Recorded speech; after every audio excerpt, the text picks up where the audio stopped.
This is Judge Joe Brown, and we're listening to We All Be News, news-free Dixie for the 21st century. Brother Richard? Yes. How you doing, Brother Ron? Hey, it's good to hear you, man. I'm just trying this out. I'll tell you, it was a new technology I'm working on, trying to get better quality sound. How you doing today, sir? I'm doing pretty good, man. How you doing? God bless you. God bless you as well. I just want to make sure I introduce everybody. Welcome to the new format for We All Be News and Radio. We're starting out on Google Plus Hangouts. I know a lot of y'all are used to hearing us on Blog Talk Radio, but I just decided it was time to leave the plantation. And what better way to leave the plantation than on Black August, on August 30th, which is the birth date, life affirmation day of the one and only Chairman Fred Hampton Sr., who was assassinated by the state back on December 4th, 1969, at the age of 21, who folks hailed from Louisiana, I think Haynes, Louisiana. And right now we know this is the weekend. What happened to Katrina, what happened, we call it Hurricane FEMA, about 10 years ago down in the Gulf Coast. There's no, the irony is not lost on this weekend. August 28th, of course, was the 60th anniversary of the lynching of Emmett, whose body was discovered on 31st. And also we got the 10th anniversary of Katrina this weekend, and so much stuff going on. And we got this wonderful, beautiful brother who's going to speak truth to power today. He got the documentation for the representation. He's a lawyer, graduated recently from Southern University, correct? Class of 2014? Yeah, Southern University Law Center. That's correct. Yeah, brother Gavin Richard. And also you wrote a book about the Katrina experience. That's the stuff that we're not hearing about in the mainstream media. And what's the name of your book? The name of the book, Brother Ron, well, first off, thank you for having me again. It's a pleasure to be here with you. The name of the book is Katrina, Eyes Have Not Seen, Ears Have Not Heard, the story of how an American city was taken under siege by powerful forces in government. Brother, it's an honor to have you on the show. I'm glad you're here to break in the show for us today on this very historic occasion. And I just still can't believe it's been 10 years already since that happened. Me neither. Means I'm getting old. No, you're not getting old. I mean, you're getting wise. And also, what I love about what you did, brother, you put that story, you control the narrative, because you're telling things in your book that a lot of folks have never heard about. Because back in 2005, this is before Facebook became populous or whatever.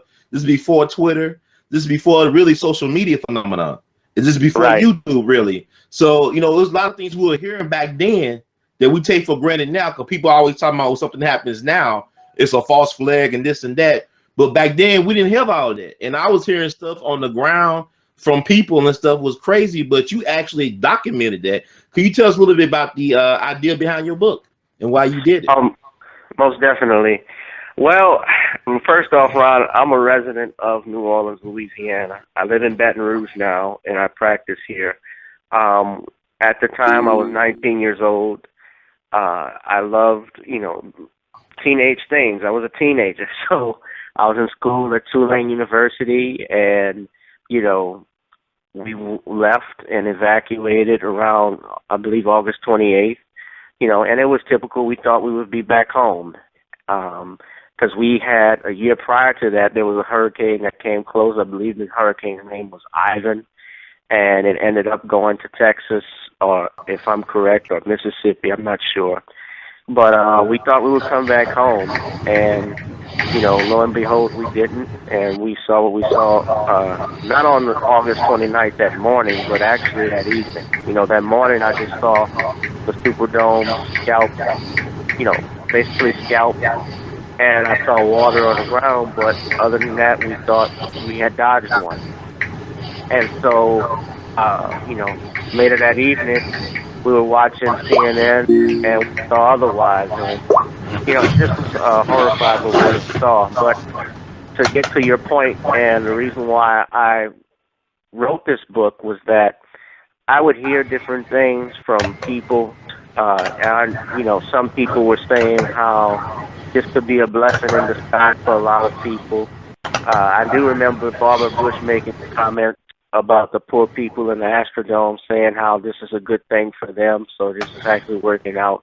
That's stupid ass, but right. And then I was at Southern, and one teacher, we would have these discussions, and they would talk about how, the poor people moved, so maybe Katrina wasn't a bad thing. And, people don't have a clue when you lose everything that you've owned, when you lose loved ones, when your whole life is just rearranged within a matter of seconds. I didn't lose any family members and loved ones, so I don't have anything really to complain about as to others that have lost loved ones. I did lose my home and, a lifestyle that I had and a couple other things, but no one in my immediate family, lost their lives. But what I will say is, that would just anger me, and it felt me to start writing this book. I actually was with the group Acorn in Washington, D.C. with my father on my 20th birthday, and we were trying to this was about 5-6 months after Katrina or something like that, and that's when I started to get the idea for the book, and I talked with a friend by the name of Irvin Jones, who actually stayed there and was featured in the book. I talked about writing it just because I thought people's stories would come out, and I thought the truth should come out. Definitely. It definitely needs to come out. It definitely needs to come out. And, I remember just reading about stuff. I remember like when it first happened and listening to Black Talk Radio, and I'm talking about talk radio, traditional format radio on terrestrial radio here in Memphis and some other places. And people was talking about having Katrina fatigue, like hearing about what was going on, down in New Orleans. People were just tired about hearing about it. But I'm saying, could you imagine just experiencing it? We talking about how we were tired about hearing about it, how, it was strange that the white media will call these people that lived in this place all their lives refugees and whatnot, and not American citizens. They were not treated like American citizens.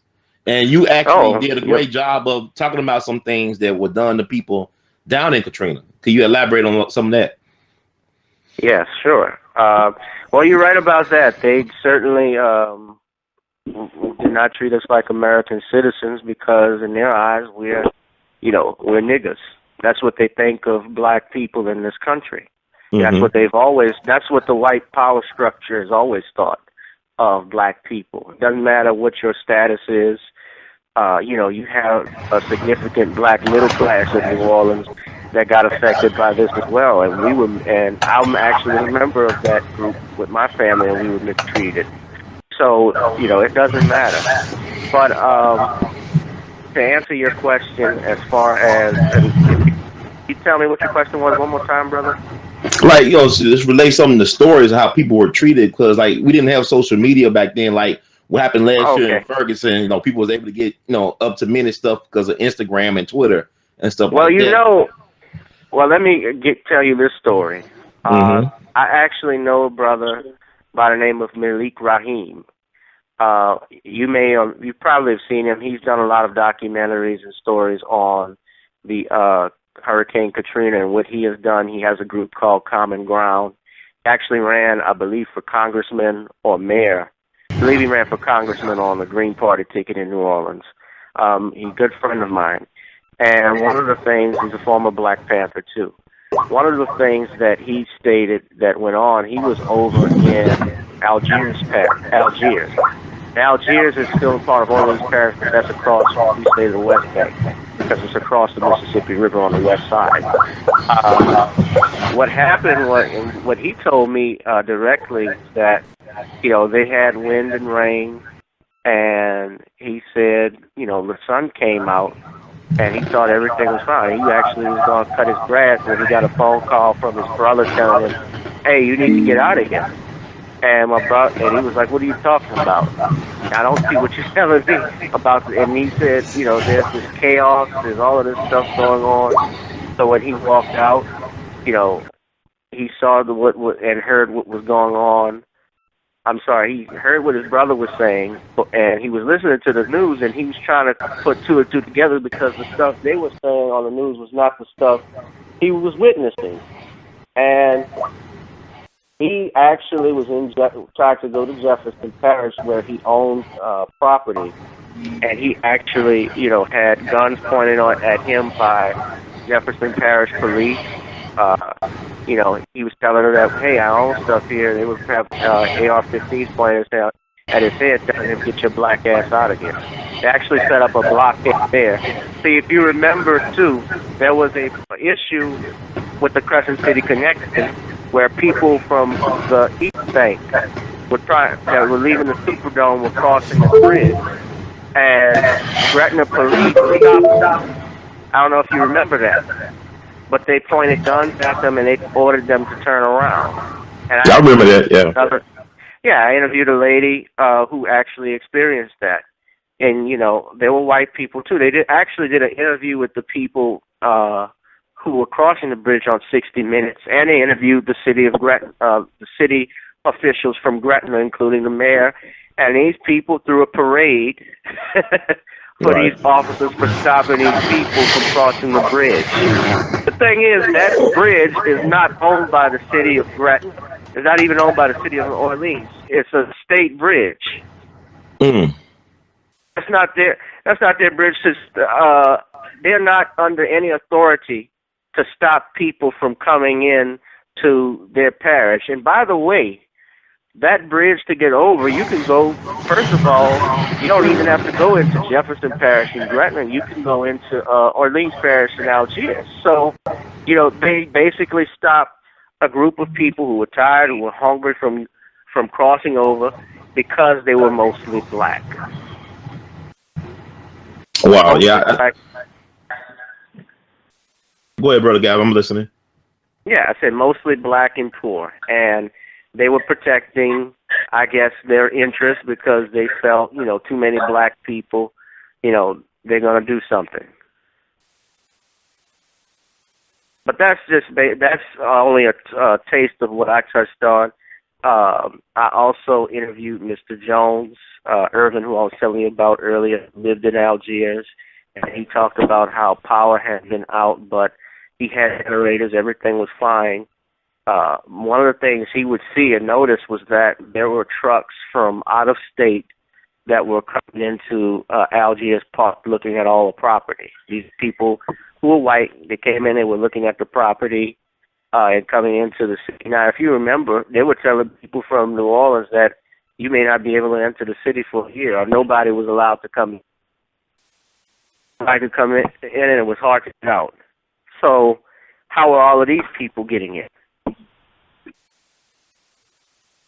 You got to ask yourself that. And there were some other stories, too. Miss Clotilde Mack, she should be she's actually close to 100 now. But she was in her late 80s at the time of Katrina. And she was in her attic for 10 days and 11 nights trying to get help. And she did, eventually she did find a way out, and someone did rescue her. She was stuck, I believe, she was stuck in Memphis with the FEMA trailers, and they were trying to make it very difficult for her to get back to her home, but eventually she did. And a very special story, the good ending I have to it, is that by me knowing her and telling her story to Irvin was officially adopted by her as her son. So that's a beautiful story. Yeah, Brother Ron? Hello? Hey, Brother Gavin, are you there? Yeah, I'm here. All right, cool. I was making sure. Like I said, I'm trying this new information out. So I'm glad you shared that because I actually do remember the Gretna Parish situation, and it really disturbed me at the time when I heard about it. And also I heard some other things. Former Congresswoman Cynthia McKinney talked about the death toll, and they were having like death squads and whatnot down in New Orleans at the time, because I also was aware of the fact that they had Blackwater at the time. The name is something else now, but the security firm of mercenaries for hire. They were there. Yeah. And they were there as well as the Mossad.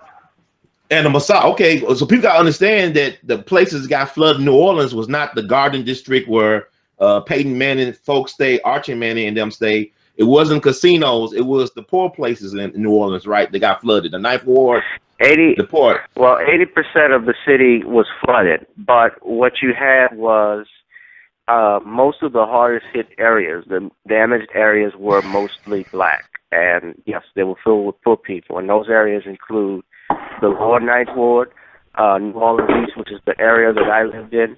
You also had the Pontchartrain Park, and you had the Florida and Desire area. And I can tell you about the monies that were never allocated to go to those hard hit areas. We're talking about billions of dollars that was allocated to go to those areas. None of those areas saw a dime of that money. But that's another, I guess, but I could talk about that a little bit later. But yes, to what you're saying, most of the hardest hit areas that were flooded were mostly poor and black. And, uptown, was dry as a bone. Bourbon Street was dry as a bone. Now, they may have had water, in the downtown area, on Canal Street, you saw the pictures and so forth, but it was not anything, 10 feet of water or anything like that you saw in the lower nine. It was nothing like that with, those areas, especially on Jefferson Parish's side. Some areas of Jefferson Parish did get water, but no, the worst that came was in those areas. Yeah, I want to touch on that because I know that the areas that were dry was, of course, like you said, I look at the Garden District where you have the wealthy folks stayed at, and also they hired security people like the Blackwater mercenary people. And you said the Mossad was down there, and the casino wasn't touched. So what I'm trying to tell people, let them understand or overstand that the places where they kept their money, that made money, and where they kept their money was dry. It was drier than Fort Knox, okay?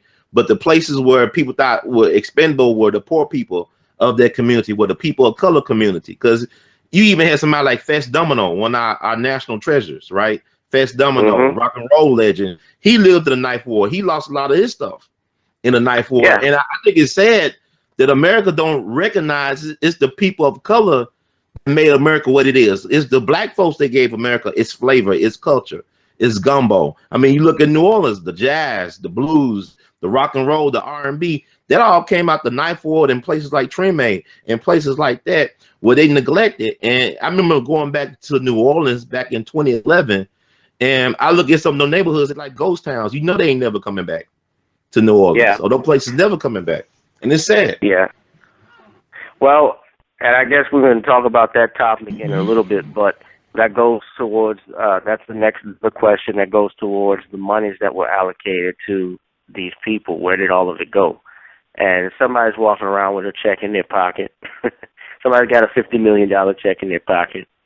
I think that, but those hardest, but, like we were talking about, the white side of town that stayed dry in the black part. They try to say, well, St. Bernard Parish, which is right next to the Lower Ninth Ward, they got it bad, which is true, they did. And, St. Bernard Parish is mostly white. St. Tammany Parish, which is Slidell, is mostly white, but that's not Orleans Parish. Orleans Parish, which is the New Orleans, which is the epicenter of Louisiana practically, which is New Orleans, that was majority black. And the problems that New Orleans faced before Katrina, clearly existed. When my grandfather was a little boy, he was about, I would say, 9 years old, in 1927, the Army Corps of Engineers dynamited a levee to flood that area in order to protect the white side of town. And they actually warned my grandfather when he was a little boy they had to move him out along with his family and family and neighbors, and they were forced to relocate. While these levees were being dynamited, no reparations or anything was ever paid to them. In 1965, we're coming up on the 50th anniversary in September, Hurricane Betsy hit New Orleans directly. And my mother was a little girl at that time, and she still can tell me the stories about how high the water got up and the pictures being destroyed and lost, how they actually had to form a chain with their families to float and get to higher ground and get to a place of shelter. So I've heard those stories, and I've heard from people who say you know, even after Betsy, after the storm had passed, they heard a bomb go off in the lake. And in 2005, I've heard the same thing. And I do talk about it in my book.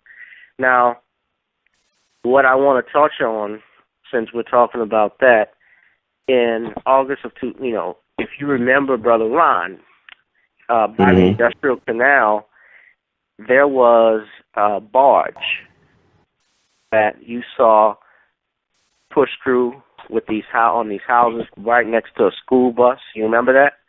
Yeah. This big barge and and when you saw the levee breach, you would assume that barge pushed through.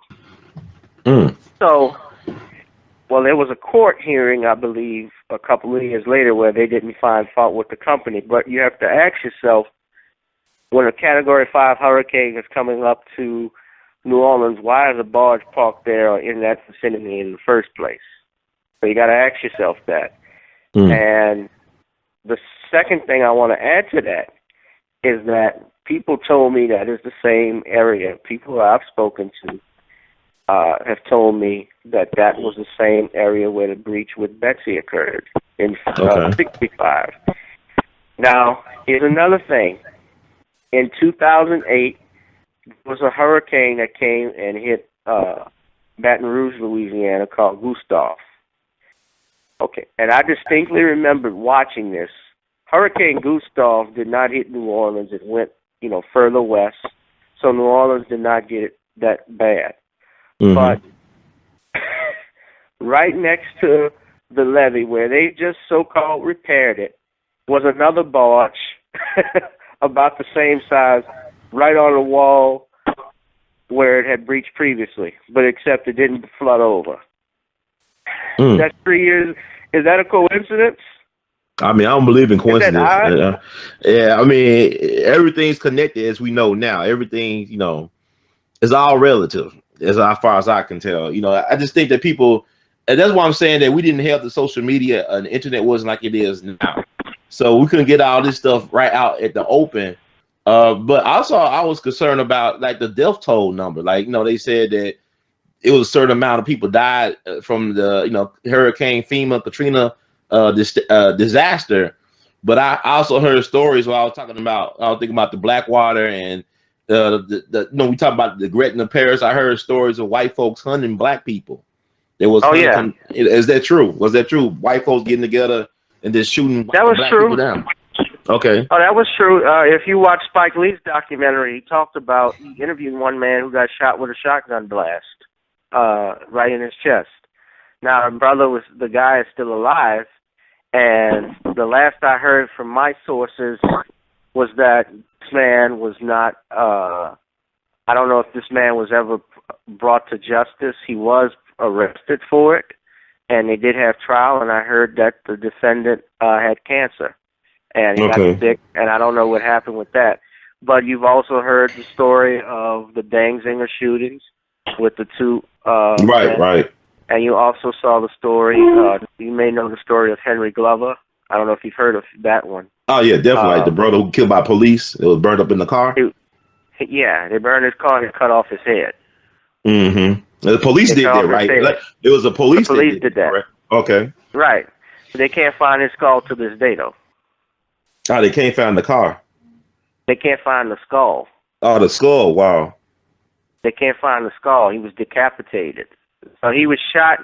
He was shot with a rifle in a parking, if I'm correct, from the second floor in a shopping center, and they shot him center mass, and he died from the gunshot wound.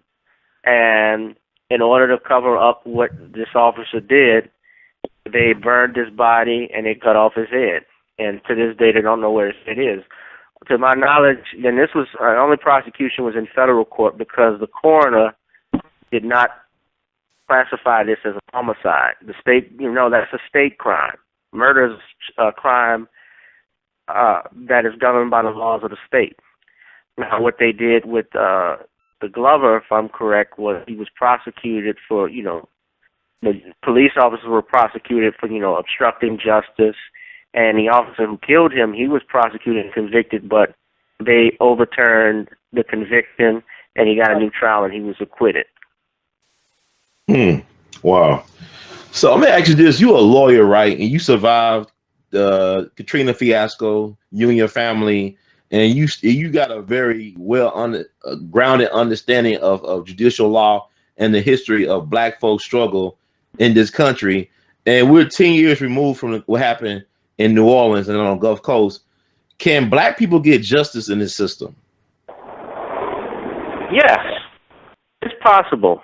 It is possible. There have been incidents.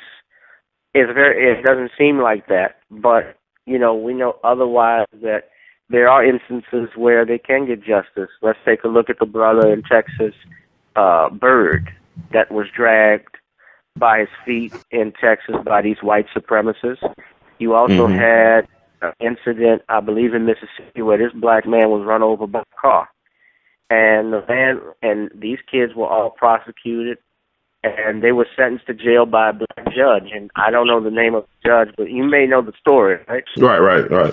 Right. The judge was actually reading a history to these kids about racism in Mississippi, the Confederate flag, white supremacy, and so forth. So it is possible that, we can get justice. But what has to happen is that we have to hold our elected leadership. We have to hold our police officers. We have to hold everyone accountable. The problem with Black folks, especially when we deal with political parties, when we deal with voting, is that we don't have monies in which we can control politicians. We don't have monies in which we own anything, and that we can get things done. So when you take, for example, what happened in Ferguson, and I listened to another brother, Tariq Nasheed, and what he talks about is these police unions that you have, they're in line with the state. These police unions are very powerful. So they're in positions where, the state is not going to, very rarely is going to prosecute themselves. You ask a district attorney to prosecute a police officer, it's the state versus the state. Police officer is an actor of is acting on behalf of the state, and so is the prosecutor. So it's really like a man facing himself. So you stand back in the mirror. It's very complicated, but it is possible. But I think what we have to do is start developing and building wealth among each other and, our community. You don't really hear too often about, this happening in the Asian communities where they walk in their own neighborhood and get shot. It's very rare. But they have money where they support each other and they shop, in their own stores. Not to say that they don't shop outside. That's not true. But they basically take their monies and they use it for their own, take care of what they need. And they send that money back even overseas to their loved ones and relatives and try and get more of them to come over. And, they build wealth. And that's what we need to do. That's one of the main things we need to do. Whether it's Democrat or Republican, I really don't care, because for me, even though I'm registered as a Democrat, the Democratic Party has failed us and the Republican Party has failed. You ask me to choose between two, it's most the point where I say, what's the difference between Satan and the devil? Right. So yeah, brother, I think it's very possible that we respect ourselves and we defend ourselves. I definitely agree. I think the key word, the last thing you said, the phrase defend ourselves. I think the issue is, I think we've been bamboozled. No, I know we've been bamboozled for the last 50 years. And I think it starts with the voting thing, because I want to ask you a question. And it's not like, just your perception of the situation. The Asian people that you talk about that have these communities that are economically powerful, do you think they do a lot of voting? Do you think a lot of them vote? Well, you got to remember this. I know that the Asian community's voter turnout is very low in this country. Okay, that's why I want to get this key word. You said the voting turnout is very low. Now, what I want to say is, this is what I want to say. They always push. I'll let you finish, but they're always pushing Black folks to vote. And we the ones losing out. We the ones that always get ostracized because we didn't turn out enough at the polls. But what I'm telling you from a historical point of view, even you look at New Orleans from a historical point of view, the people that had the power were not the people voting. I mean, you look at somebody like, organized crime figure Carlos Marcello. He Yeah. was the head of the oldest mafia family in the country, which started in New Orleans. He got deported by Bobby Kennedy in the 60s because he was not a citizen. He was not registered as a citizen. He was born in Northern Africa, in Tunisia. He never became a United States citizen, but he ran New Orleans. He controlled New Orleans. So what they tell you about the vote and black folks, and we all in the prison system right now. But go ahead, finish what you had to say, sir. Well, what that tells, well, like I said again, it's all about money. We don't have wealth. And that is because there's a number of factors. Is, yes, there's a lapse in us supporting each other, and yes, we plan.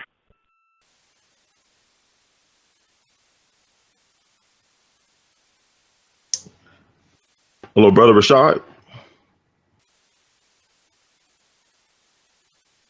Brother, I think we lost the brother. Is he there? Brother Rashad. Hello? Hey, Brother Rashad, how you doing? We lost you for a minute. Go ahead. Yeah, my cheek hit the mute button. I'm sorry. Oh, that's fine. That's fine. It's a wonderful world of technology we live in. Yeah. Well, what I was saying was that the voting turnout with the Asian American community is low. But you got to keep in mind something too, that while those numbers are low, you also got to look at the fact that they're one of the smallest ethnic groups in this country as well, which is a factor in that. And the other thing too is they do build and they develop wealth. I shared a meme on my Facebook profile. It was very interesting. It said something to effect where they had this big mansion, and the meme said, "White people plan for future generations," and at the bottom it said, "Black people plan for Saturday night." Oh my God! Wow. Yeah, and what the point of the meme was that if Black people we don't develop wealth and we don't pass down money to future generations for our kids and for our children, and a lot of that has to do with systematic racism. When we talk about New Orleans, for example. As a little kid, my father used to take us to these camps, all across the West Bank, in West Wego, called Bayou Signet. Beautiful parks. And we never knew they existed.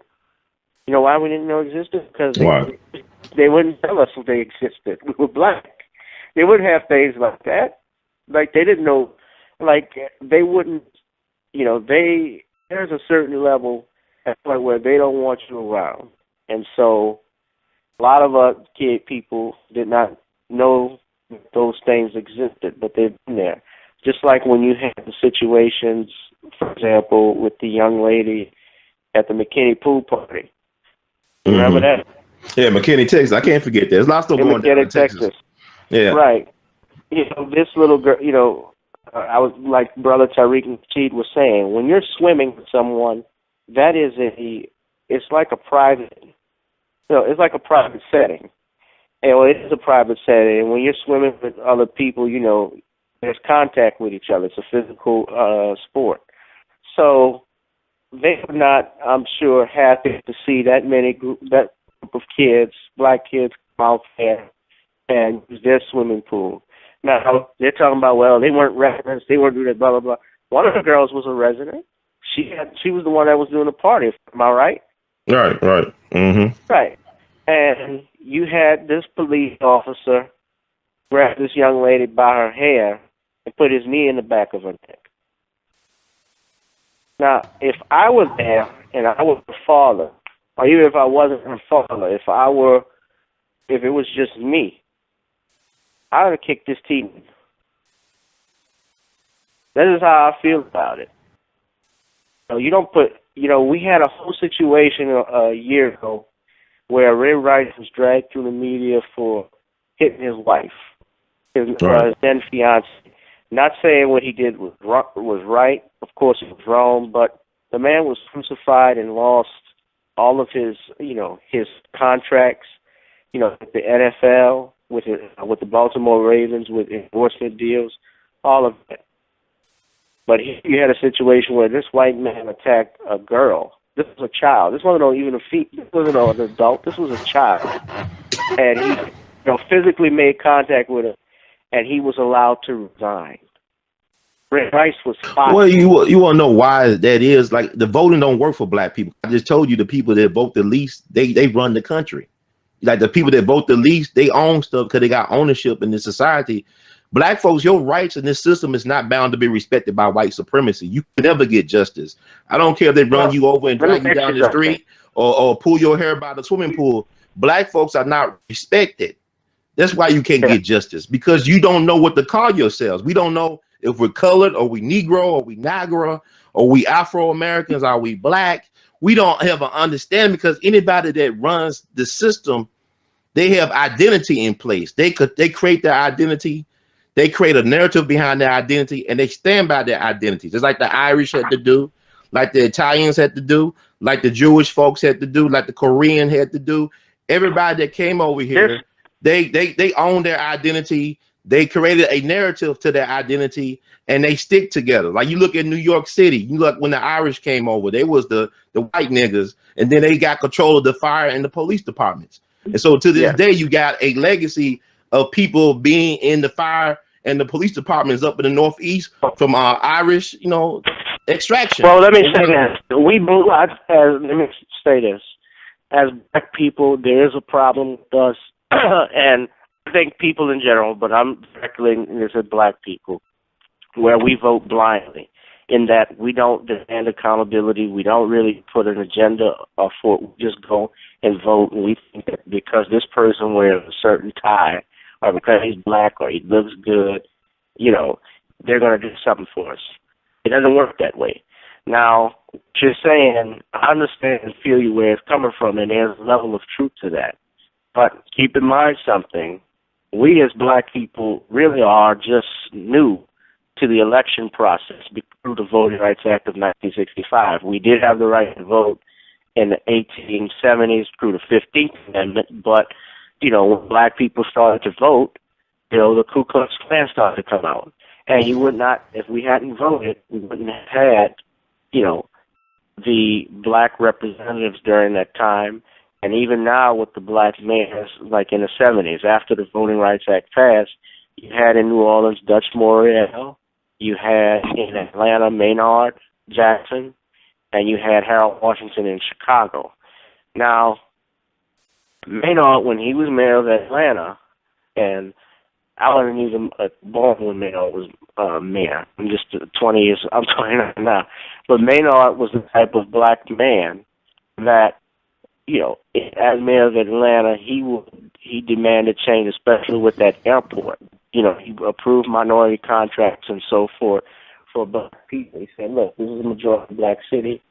We're going to work with black people. You're going to hire them, or else you're not going to do nothing. That's how his approach was. And in New Orleans, Dutch Morial, he kind of had that, he actually had that same type of approach. And Harold Washington, I don't know too much about, but I heard he was doing a lot of great things for the black community. And I did listen to Dick Gregory's interview that he did with him, where he thought, he said that Harold Washington was assassinated. I don't know the whole details of that. Well, here's the thing. I understand what you're saying, but we asked backwards. We have not progressed. We were better off when we had Booker T. Washington and Marcus Garvey around. And let me tell you something. I really want to focus on this Louisiana thing. I find Louisiana is interesting to me. It's like one of our most African states in terms of, like, I look at Louisiana, South Carolina, and I look at Mississippi. But you look at the type of black person that comes out of Louisiana. When Marcus Garvey was in his heyday, that's the person we need to study, because Marcus Garvey was the best mass leader we ever produced. Nobody touches Garvey. And that's why they had to get rid of Garvey, because Marcus Garvey understood you had to protect your interests. That's why he had the African Legion. That was the fruit of Islam and all that stuff come out of. It come out of Marcus Garvey, because Marcus Garvey had an understanding with the white man. The white man overstood Marcus Garvey. That's why the Klan respected Marcus Garvey. That's why you look at the strongest state in the Union for support of Marcus Garvey was Louisiana. Black folks in Louisiana, from New Orleans into the countryside, they supported Marcus Garvey. it was an incident with one of Marcus Garvey's lieutenants. This guy named, I think his name was Reverend James Eason.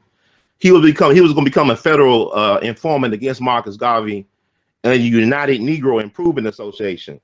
Now, allegedly, he was assassinated in this place called the Black House in New Orleans. I don't know who did it, but I'm just saying he was killed in New Orleans. This guy who was a direct threat to Marcus Garvey and the UNIA movement. I'm not saying that Marcus Garvey had anything to do with it.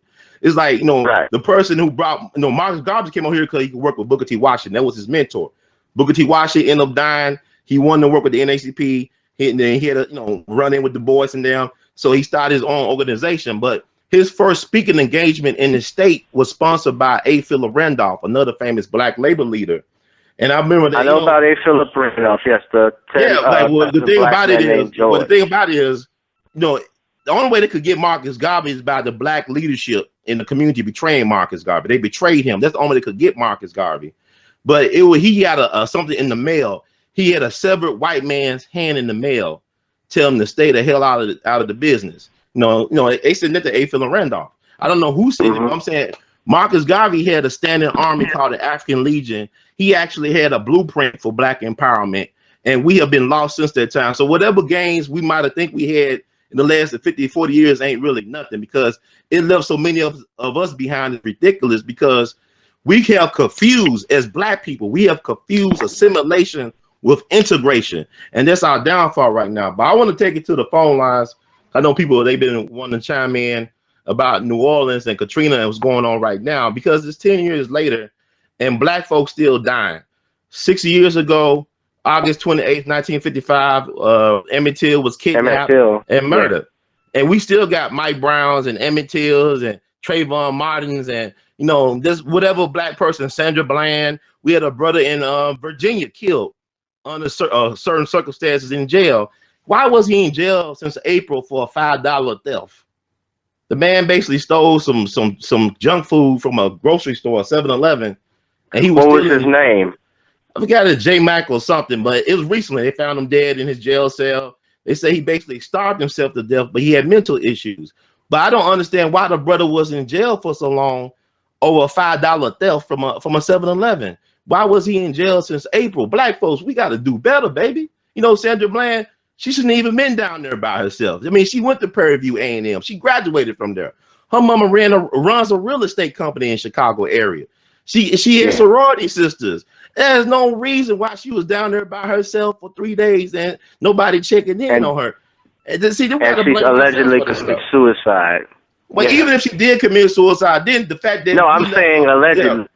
Yeah, I know you said, but I want people to understand, because black folk, we act like we little kids, man. Because I mean, I meet older black people. They not even see now. They act like little children. Because you want white folks to be your parents and take care of you, but you look for moral guidance.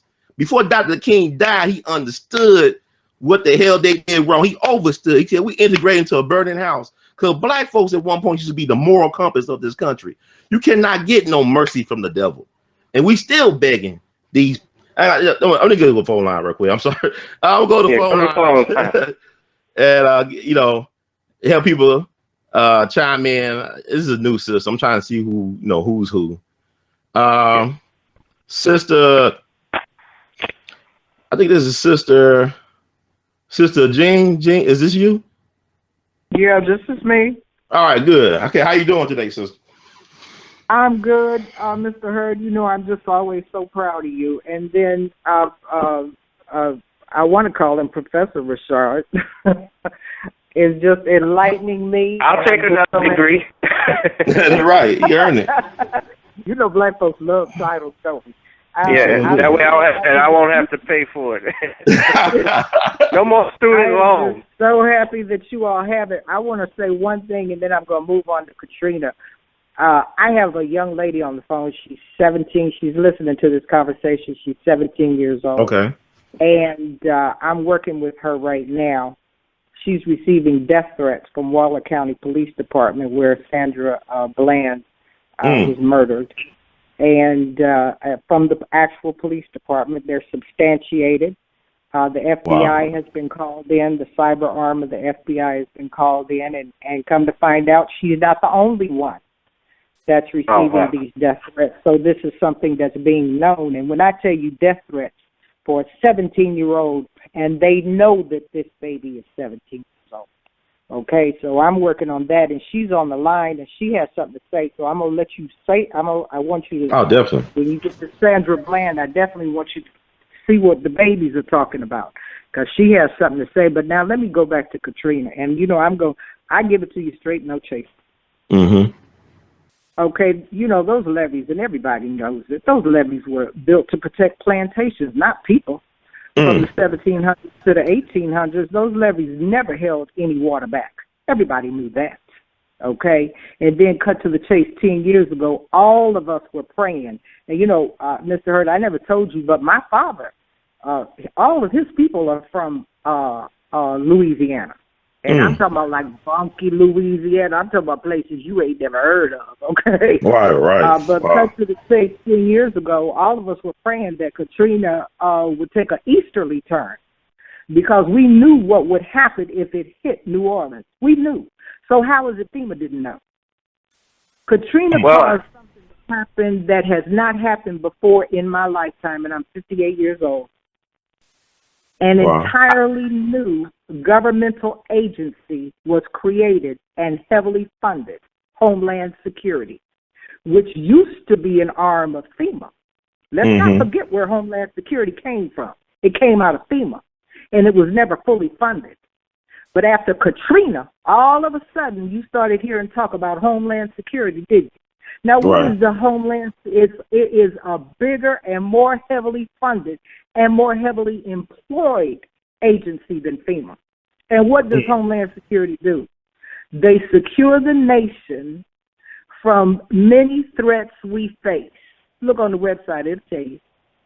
Who are the threats? It used to be the threat was Katrina, okay? And we're not even going to talk about who was the head of Homeland Security then, because I know who he was and I know who worked for him, and she had to tell him to take his coat off and roll his shirt sleeves up so he didn't look crazy when he went out there. He didn't even know people were in the Superdome. He didn't even know.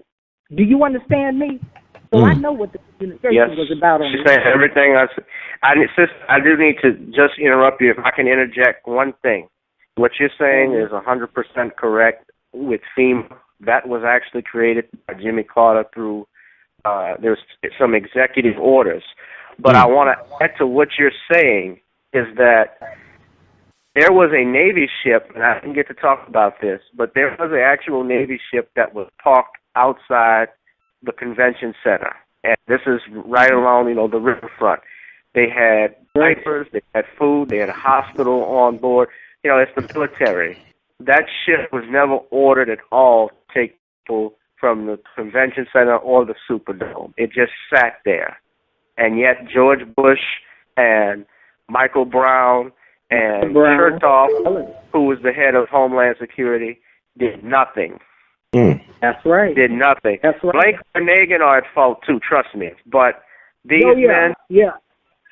And if you and brother, I hope you have Dick Gregory on. I've talked with him before, and I interviewed him in the book. One of the things he mentioned too was that you had Nagin with regards to was in Dallas. Moved his family to Dallas about a month before Katrina even happened. Are y'all aware of that? Yeah, moved them weeks before Katrina happened. That's what I heard. That's the information that I heard. Now, when you look at and in fact, he was in Dallas after the storm, and there were these white business owners who actually met with him, and they told him New Orleans needs to be built smaller. If you're going to rebuild it, it can't be the same size. Now, New Orleans is a population, I believe now the population is 486. Before Katrina, it was much bigger than that. It may have been 600,000 or more. What areas do you really think they're talking about not rebuilding? If you go down to New Orleans right now, like I was telling you about the hardest hit areas, yes, there are some people back, but there are parts that still look like the storm came through there. There are no proper services. That's right. Monies have not, and I need to talk to y'all about the monies in a minute, but the monies that are allocated and never gone there, there's still blighted property, services are properly provided. It's a big mess, but it is all by design why this is happening. It's not by accident. I know it. I know it to be true. But now here's the thing. What's the deeper issue? The deeper issue is this. Every time the white power structure gets a chance to hold black folks back as a whole and make money off of it, doing so, right, they will go to extreme measures, especially environmentally. If we don't understand what's happening to us environmentally, all of this don't shoot and hands up and all the rest of that is not going to do us a hill of beans. It's not going to do us any good. Not when we can go outside and can't breathe. You know they had the Legionnaire's disease down there in the Bronx. Right. In the Bronx. You understand what I'm saying? What was the Legionnaire's disease coming from? Coming from the air conditioning stuff off the top of people's roofs. Okay? Now, you're going to tell me that's not an environmental hazard problem for black folks? Ain't nobody but black folks down there. See, that's the problems that we're facing, and we need to look at that. All of this hands up, and I believe we don't need to get shot either. I'm not in favor of us getting shot, but I'm in favor of us going into the deeper issue. We have to hit them where the pocket is. And see, I'm on board with you, Professor Rashad. My father spent his entire life through legislation for black folks to understand that we live in a capitalistic system. That's not going to change. It's not going to change. They're not going to change. They're not going to change. We're not going to be in no socialist country. That's out. It's always going to be a capitalist country. It's always going to be the King system. People need to learn it.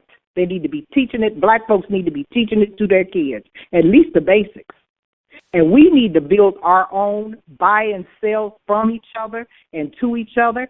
And we need to especially, and you know, Mr. Hurd, that I'm big on this, we need to work for ourselves. We need to work for ourselves. We need to get off these plantations these white folks got, and we need to build our own plantations and put each other on it. That's what we need to do. And now I'm just going to talk to you about voting, and I'm going to just tell you this because I just need to throw it in. And I want you to hear me. I really want you to hear this, Mr. Hurd. Loud and clear. This is going to be the last time that either political party courts or pretends to court the black vote. You hear what I'm telling you? We have outlived our useful purpose with white folks. They don't need us anymore, and they got some new niggas. That's called the Latino. Why? Because we keep hollering freedom. White folks gonna say, y'all are free. After all, you had a black president. Watch it, it's coming. It's on its way. You hear what I'm telling you? Yes, ma'am.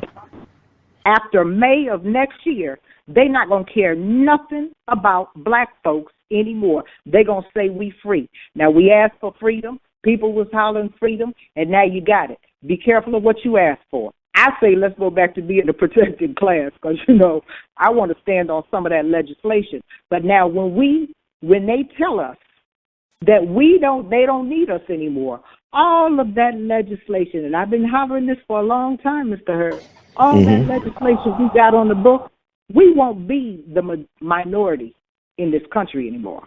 We'll be the majority. So who are those minority laws and legislations going to be built for? White folks about done took it over already. People don't even know. People don't even know what's going on in this country with minority. I'm going to say just minority set-aside money, which was my father's legislation. Right. That used to be for black folks. Okay, you go up in there now, but you know what the paperwork says? Does a minority own 51% of the business? Who are minorities? Minorities can be a white woman. So these white men are putting these businesses in their wives' name or their girlfriend's name or trusted friend's name as a minority-owned company, and all that money is going to them. My father didn't fight for that. That's not what he fought for. That HUD legislation that he had, that he fought for people to come in there as minority contractors and without high school diplomas and having to hire people. If you're a contractor and getting this money, you have to hire a certain percentage of people in poverty. Let me tell you something. Them white folks are getting that, and black folks are sitting around looking crazy. We need to figure it out. We need to figure it out because time has passed us by. Remember last year, I said get right or get left. We done got left. Also, yeah. I want to say this as well, because I'm thinking about this stuff. I'm glad that sister you said what you saying, and brother Rashad, you said what you said, and I keep on thinking about the mistakes we have made right now in terms of our so-called movement, the Black Lives Matter, and all this stuff in Ferguson. And I think the thing with Master Baba Dick Gregory, I call him Master, me a master teacher in his own right, Dick Gregory, he said something that we still have not realized. Like right now, we're coming upon the 60th anniversary of the Montgomery bus boycott. That's our best weapon, because our blackness is a weapon, because they use our blackness to kill other people around the world, you know, in their military. Right. So our blackness is not a weapon for us, and that's the problem. We're afraid to use our blackness to get what we need to get. And I think what we need to do is what they did, what Dick and them wanted to do back in the day when them 4 little girls got killed in their church. We need to boycott Christmas. As a matter of fact, the Minister Ferguson, he came to Memphis last week or so, and the 3 hours of speaking he did, the most important thing he said, and all he needed really to say, and we might not have to even go to DC, to be honest with you, boycott Christmas, because that's what we need to do. Like what the sister said, this capitalist system is what they don't care about morality and about your emotions. They care about their bottom line and their purses and their pocketbooks. They care about that bottom. They don't care about that, but we mislead our people because we don't know the truth about our own history. Like I talked to Brother Hollis Watkins. I met him. I met him before, but I got a chance to interview him when Minister Farrakhan came to speak in Memphis. He was a part of the Mississippi freedom struggle. And I said, there's a great misconception about the movement being nonviolent. Dr. King had armed bodyguards around him most of the time. He got stabbed by his sister up in Harlem. He kept armed security around him. I know what Medgar Evers' brother told me, Charles Evers, back in May. He said when Dr. King came to Jackson, Mississippi, he used to run over to his house because that's where all the guns and goons were. When he marched down Highway 51 to complete the march against fear for James Meredith, he had the Deacons for Defense from Bogalusa, Louisiana, come up there to help be armed security detail. When he used to come to Memphis, Tennessee, about that. Yeah, but when he came to Memphis, Tennessee, the majority of the times he came to Memphis, he'll have an armed security detail of black detectives from the Memphis Police Department. The last time he came to Memphis, he had no such detail, and that's why he was killed. When Malcolm was killed, they was not checking folks at the door. Every time Farrakhan speaks, they always checking folks, the fruit of Islam. That's why he's 82 years old. That's why Malcolm and Martin dead at 39, because you got to recognize the importance of self-defense and of having a militia. When John Brown raided Harper's Ferry, October 16th, 1859, them crackers knew they had to get their militias together so they could secede from the Union. They already knew the war was on the horizon. Black folks don't have a damn clue because we keep on getting left behind. How many Jenna Sixes and Katrinas and Emmett Tills and then 4 little girls? How many Mother Emanuel 9s you need, Negro, to get off those knees? Get up out your knee and put something in your hand. And I ain't gonna tell you what to put in your hand, but put something in your mind. Put something on your mind too, because there is no excuse for this type of cowardice in this time. There is no excuse for this type of cowardice. You know, you just had 1 month time from June 17th with the Mother Emanuel 9 shootings all the way up to July 17th when a brother named Darius Stewart was taken out of a car, his civil and human rights violated, and then drove up to a church and was assassinated on black church grounds by the Memphis Police Department. And I ain't hear no black church official said a damn thing about all these black folks getting killed and assaulted on their property. Sandra Bland was arrested and assaulted on Hope A&M church property on Prairie View Drive, on University Drive. There was a black church that she was assaulted and denied her basic human and civil rights on. It was almost 10 black churches got burnt down between June 17th and July. So you had 1 month, a period this summer. There was a reign of terror. You talking about some warrior room? You ain't no warriors. Bunch of apologists, bunch of cowards, bunch of nobody. I'm sorry. Yeah, go ahead. I'm sorry. I don't mean y'all go ahead and talk. I did not tell you what this summer was going to be. Yes, ma'am. This is going to be a summer you have never seen before. Lord. I told you that before summer here. You did, sister. I told you that. And I'm telling you that black folks have stopped. We don't have any useful purpose in this country. Now, that can work for us or it can work against us. I say let it work for us. Yes, ma'am. We don't need to have a useful purpose in this country for white folks no more. Let's start having a useful purpose for each other. Let's try that game and see how we go. But you know what? Here's our problem.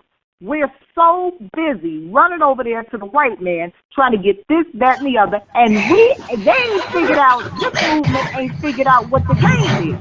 That's right. Yet. Because anytime you get, and you know I am not no Clinton fan at all whatsoever. Anytime you get an audience with Hillary Clinton and you start talking about a damn heart, a change of heart, when you don't have anything in your hand to give her about policy, you don't know the game. You don't know what the game is. She don't know nothing about no change of heart. She only speaks policy. She's a politician. First of all, understand what a politician is and what they do. They don't even know that Hillary Clinton was the one that bought you, Bill Clinton specifically, right. But Hillary really brought the game in. Got your politics. This is why politics looks the way it does. Until prayer for office, we didn't have this kind of back and forth and hollering at each other, and it was a little bit more civil. Who do you think bought this mess to Capitol Hill? The daggone Clinton. It's called gotcha politics. Mm-hmm. She didn't know it was going to backfire on her. But that's who brought it up in here. Now, if we don't know the game, we ain't got no business trying to play it. If you don't know the game, don't play it. That's my motto. Just fall back and let the people that know how to do it, do it. But I really want you to I call her baby girl. Uh-huh. And let me tell you why I call her that. Mr. Professor Rashad, I want you to hear this because I might need to call on you, okay? This baby did a Twitter shout-out. This is how I came to know it. I didn't know this, okay? She had nobody to turn to. She's all alone in this world. Do you hear what I'm telling you? And I'm not going to tell you her whole story because that's her business to tell, and I respect her privacy. Mm-hmm. But she turned to Twitter because she was receiving death threats from Waller County Police Department because she saw on one of these Twitter things where, you know, the kids say you call down here and ask what happened to Sandra Bland. She did that. Well, she's 17. Okay? She called down there, and they have been threatening her life ever since. She had nobody to turn to. Somebody on Twitter told me, go over there and, you know, go look at this. Did you see this? Because, you know, everybody tell me stuff. And so I went over there and I watched it and I listened to it. And she posted a couple of things up there to the numbers. Well, you know, I got a website that I use and go to. And it came up proof positive that it was coming from there. Okay? That's number one. Now, since then, let me tell you what I'm doing because Tuesday I got something going on with her. I have since then and gotten in touch with her. Since then, I have become, I guess she calls me the grandmother. I have been mentoring her. I've had to put her underground, number one, and I had to lay her paperwork down because, you know, this is America. You can't do nothing without no paperwork. That's just the way this country runs. And so her paperwork was laid down. Well, the death threats have been substantiated that they're coming from Waller County Police Department. And guess what? They have other cases that she has not connected to these other cases in any way, shape, or form. So this is what the Waller County Police Department is doing, threatening black folks and threatening to kill them. Now, you know, these I have a question for you. I do. I'm sorry, sister. I have a question. Do you have, you said this is all documented. This was emails that they sent? Documented, substantiated. She's received voicemail. She's received voicemail. Does she still have copy? Like she still have a copy of it? I'm her safety deposit box. I'm her safety deposit box. Now let me tell you what I did. After I had somebody, because she lives on the opposite side of the country from me, so I got somebody doing some hands-on stuff with her. Walk her through, get the paperwork, get everything laid down properly. You understand what I'm saying? Because I do everything above board. White folks can't come back and say I didn't do it right. It's done right. So the FBI, the cyber arm of the FBI has been called in. And so they're doing an investigation. Well, you know, I'm not going to stop there, okay? I got in contact with Sandra Bland's family attorney because, you know, he filed that wrongful death lawsuit. Well, this works in his favor, don't it? So I sent him some information, and I should be hearing back from him on Monday. He's highly interested in what's going on. But we need some more and different help. I'm the kind of person that if I'm going to help you, I'm going to help you, but I don't have to know everything to help you. I got to be able to call on some people that are better than me, wiser than me, and in a different field than me. I don't have a problem doing so. I'm not looking for fame and glory. I'm not looking for money, but I tell you what I am looking for. I would love for baby girl to have a conversation with Sandra Bland's mother, and I would also like her to be positioned so that when she goes to college, she gets a little money out the deal too. Because can't she sue? She needs college.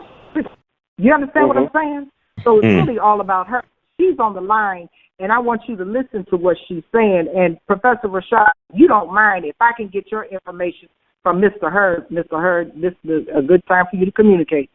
From Mr. Hurd, that I want to be able to be in contact with you so that we can discuss this further. Okay, no so problem. here, go ahead and put her on, Mr. Hurd. All right. Well, sister name go by BC. I call her baby girl. Baby girl, okay. And the reason why is because of these death threats. And so I'm not really wanting to expose her because we've had to do certain things, change her telephone number, do a new Twitter account, you know, all of the things that you need to do when you need to go underground. So she's underground right now, and she can peep her head up in a little while, but, you know, let her stay for a few more days. You understand what I'm saying? But yeah, I got it. You know, yeah, okay. Put her well, on. she could speak. Are you there, sister? Hello? Yeah, I'm here. All right, how you doing? How you doing today? Welcome to the show. Good. Okay. So for one thing, I wanted to say that my only motive behind calling was to put pressure on the police station because I wanted answers. I feel like it isn't okay for people of color to keep being killed in the hands of police and for there to be no repercussion. Mm-hmm. And there's always that one thing how people are saying like people like black on black crimes, but I feel like that's not like enough. I feel like a lot of people fail to realize why there's black on black crimes. Like there's have any of you guys heard of the crab in the barrel effect? Where like all the crabs are fighting to get to the top. So basically we didn't immigrate here. We were placed here for our demise. Like they placed us in ghettos so that we all had to fight to the top. So we're killing each other because of them. Like y'all fail to realize that we were placed in this situation. So that's a lot. That's kind of like what I had to say about it. And yeah, I don't know what you guys' thoughts on that are. It's like you got a lot of sense to me. You working with something up there, you know what I'm saying? you understand what time it is. You're 17 years old, correct? Yes. So my thing is this, like you seen what's going on right now. I want to ask you, what is the solution then? You already talked about, you know, you already painted a picture of the situation. You understand everything it seems in context, you know, critical thinking. So what is the solution from your point of view? I feel like we need to educate our young people because I feel like I'm very educated. I take ethics study classes and everything. So I feel like for me, I have those resources, but not a lot of other people of color have the resources that I have. So they aren't educated like we are educated. So we need to put resources out there so that they are educated on their history, so that they know that we weren't the ones who started at the bottom. They stole our resources and they stole them by giving us a gift. They came to us and told us that this is a gift, when in reality they were making us sick so that they could kill us and take our resources so that we were left in debt. So that's what I feel like should be the solution. Well, the thing about it is, with our people, I'm understanding that I get older, is the fact that a lot of us rather be seen and heard and not say anything or doing anything, because the real work is going to be the work that's going to take place behind the scenes and away from the cameras and away from the social media. The real work is going to come from building institutions where we control the curriculum and that we create the culture and we support and sustain it. And I don't think black folks have it in them right now to do something on that level. Their ancestors. See, the thing about it is, like I said, we don't need to have no marches on rallies no more.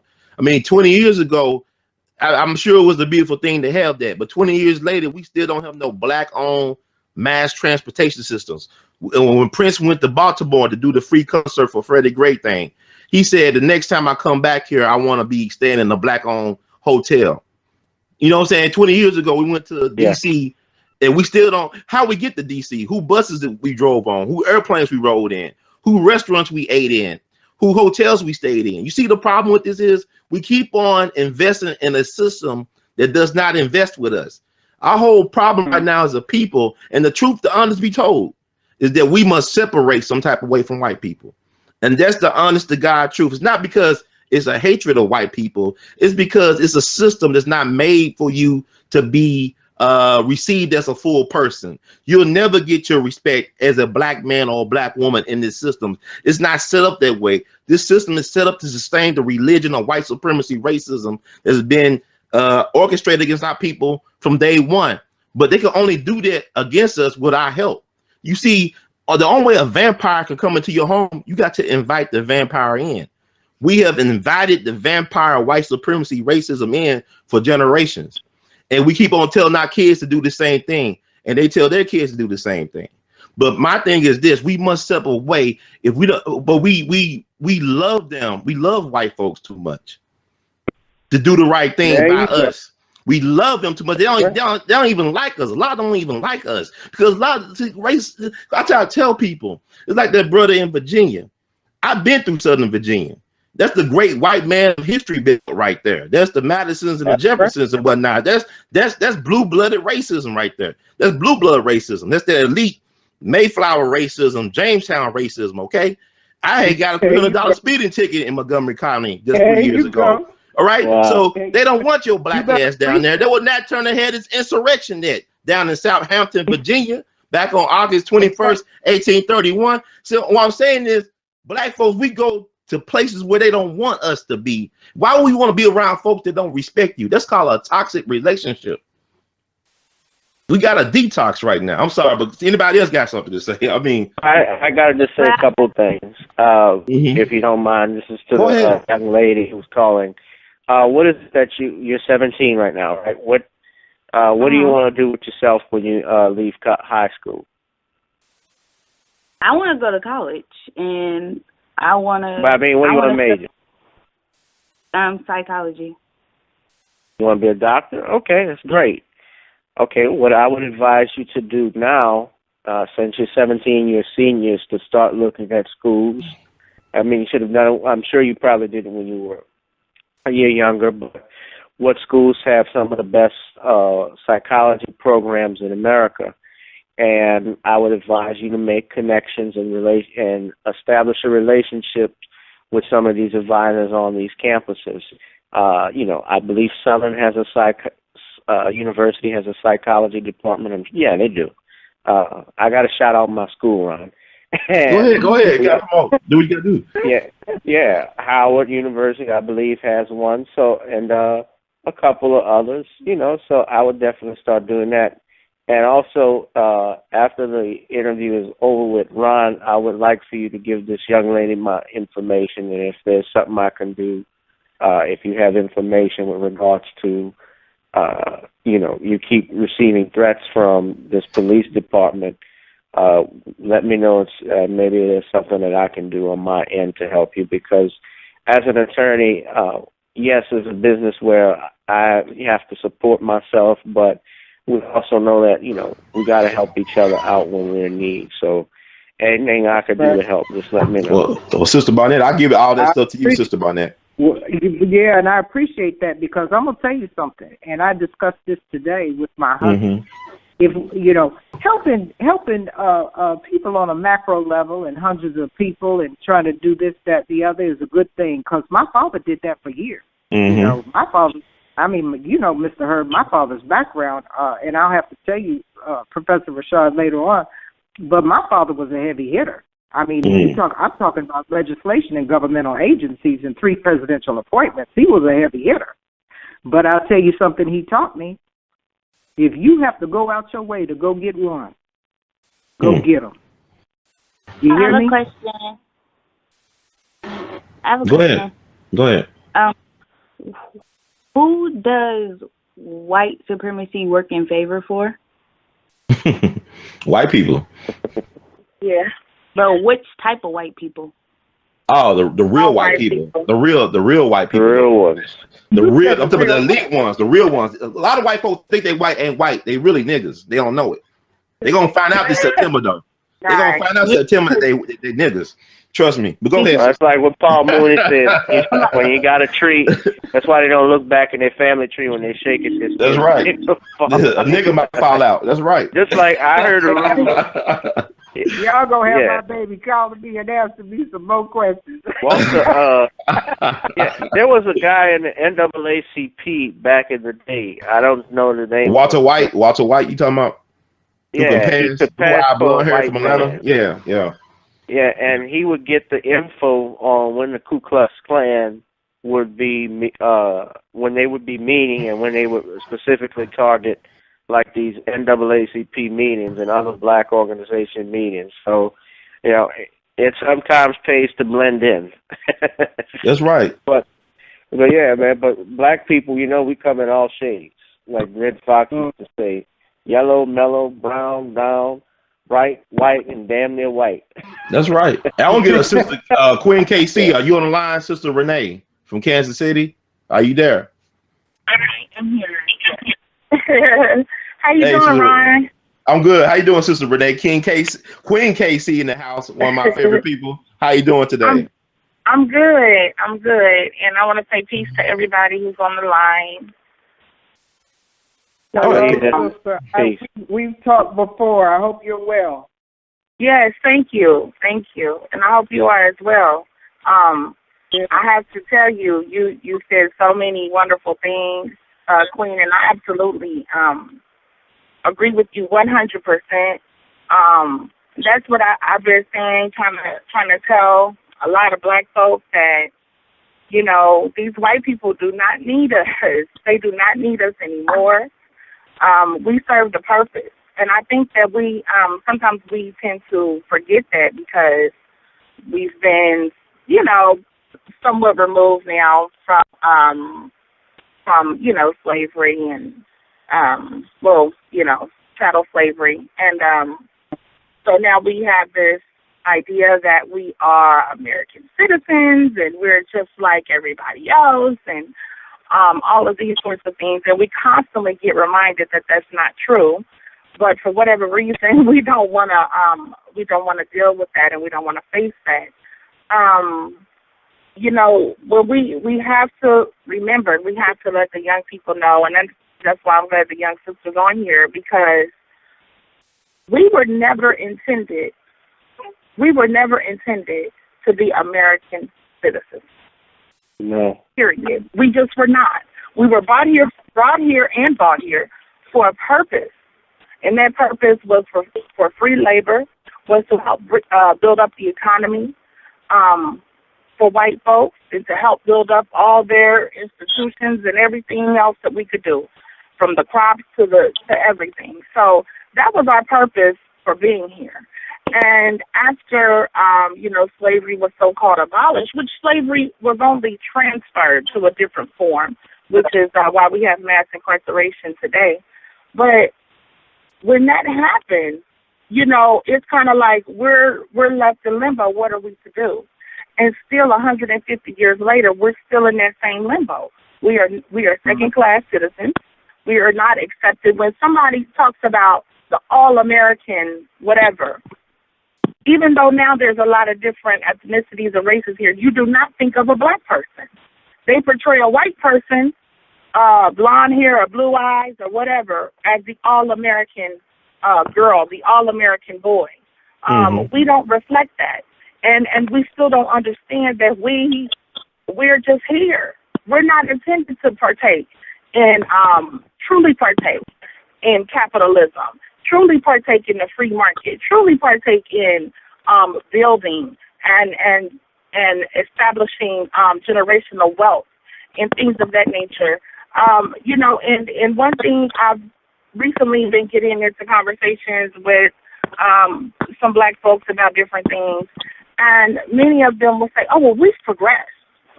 We're doing better. In fact, one brother was saying, "Oh, we're doing great. Our people are doing great." And I asked him, "Where do you live at?" Because if I had to say what our people are doing, a word I would use would not be great.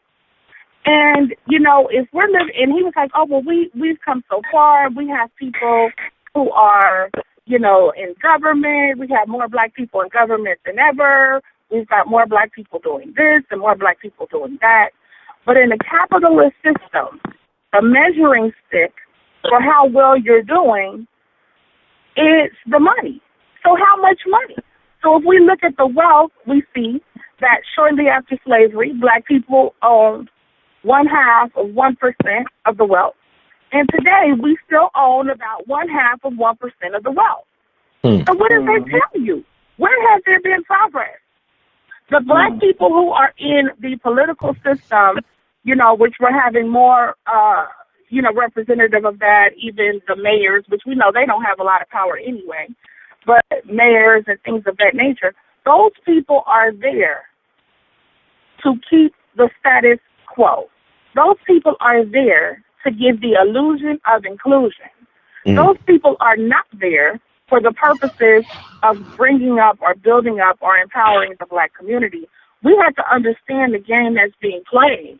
And we often think because we see a black face, that that's supposed to mean something, and it doesn't. Some of these, you know, unfortunately, some of these black folks, they are just as bad. They are what I call black white supremacists, because their mindset is that of a white supremacist, and they know that they have to toe the line in order to stay where they're at. So, you know, it's just like we have two different groups. It's the black people who I would say are actually, you know, culturally aware. They're actually, you know, understanding what's being played out and what's going on. And then there's the black folks who either don't want to know who either don't know because they've just never really thought about it. They've never really been in a position to learn certain things. And the black folk who just don't want to know. They want to be comfortable as possible in white supremacy. They are not wanting to destroy white supremacy. As Dr. Francis Cress Welsing said, we have to destroy the system of white supremacy and replace it with a system of justice. Those are like the best words to me ever spoken about any of this, because that says it all. And we keep thinking that we can live with white supremacy. They show us every day we can't live with them.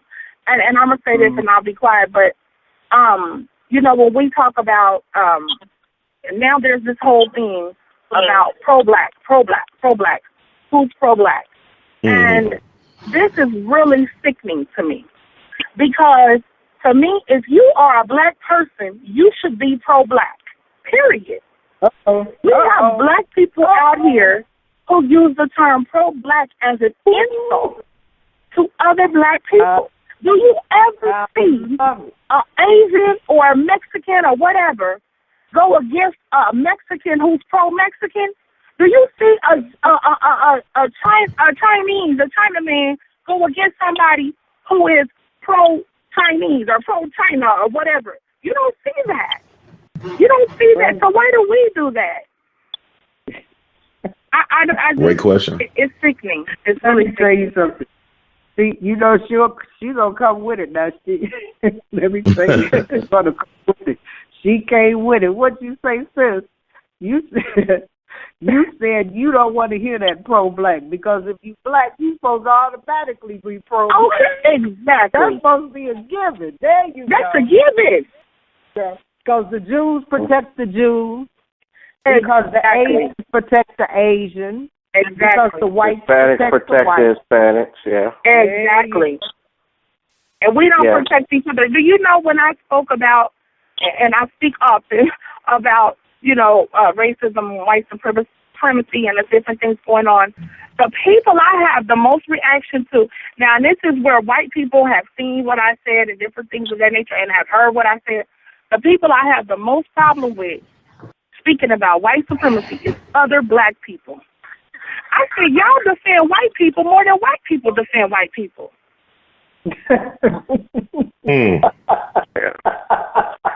You know, I mean, that's really sick. That's really sick. This is See, here's my position. I have gotten too old to talk to those people. I don't know where they are. I can't find them. They won't come around me. I've gotten to the point of my lifetime where I'm not trying to convince anybody of anything.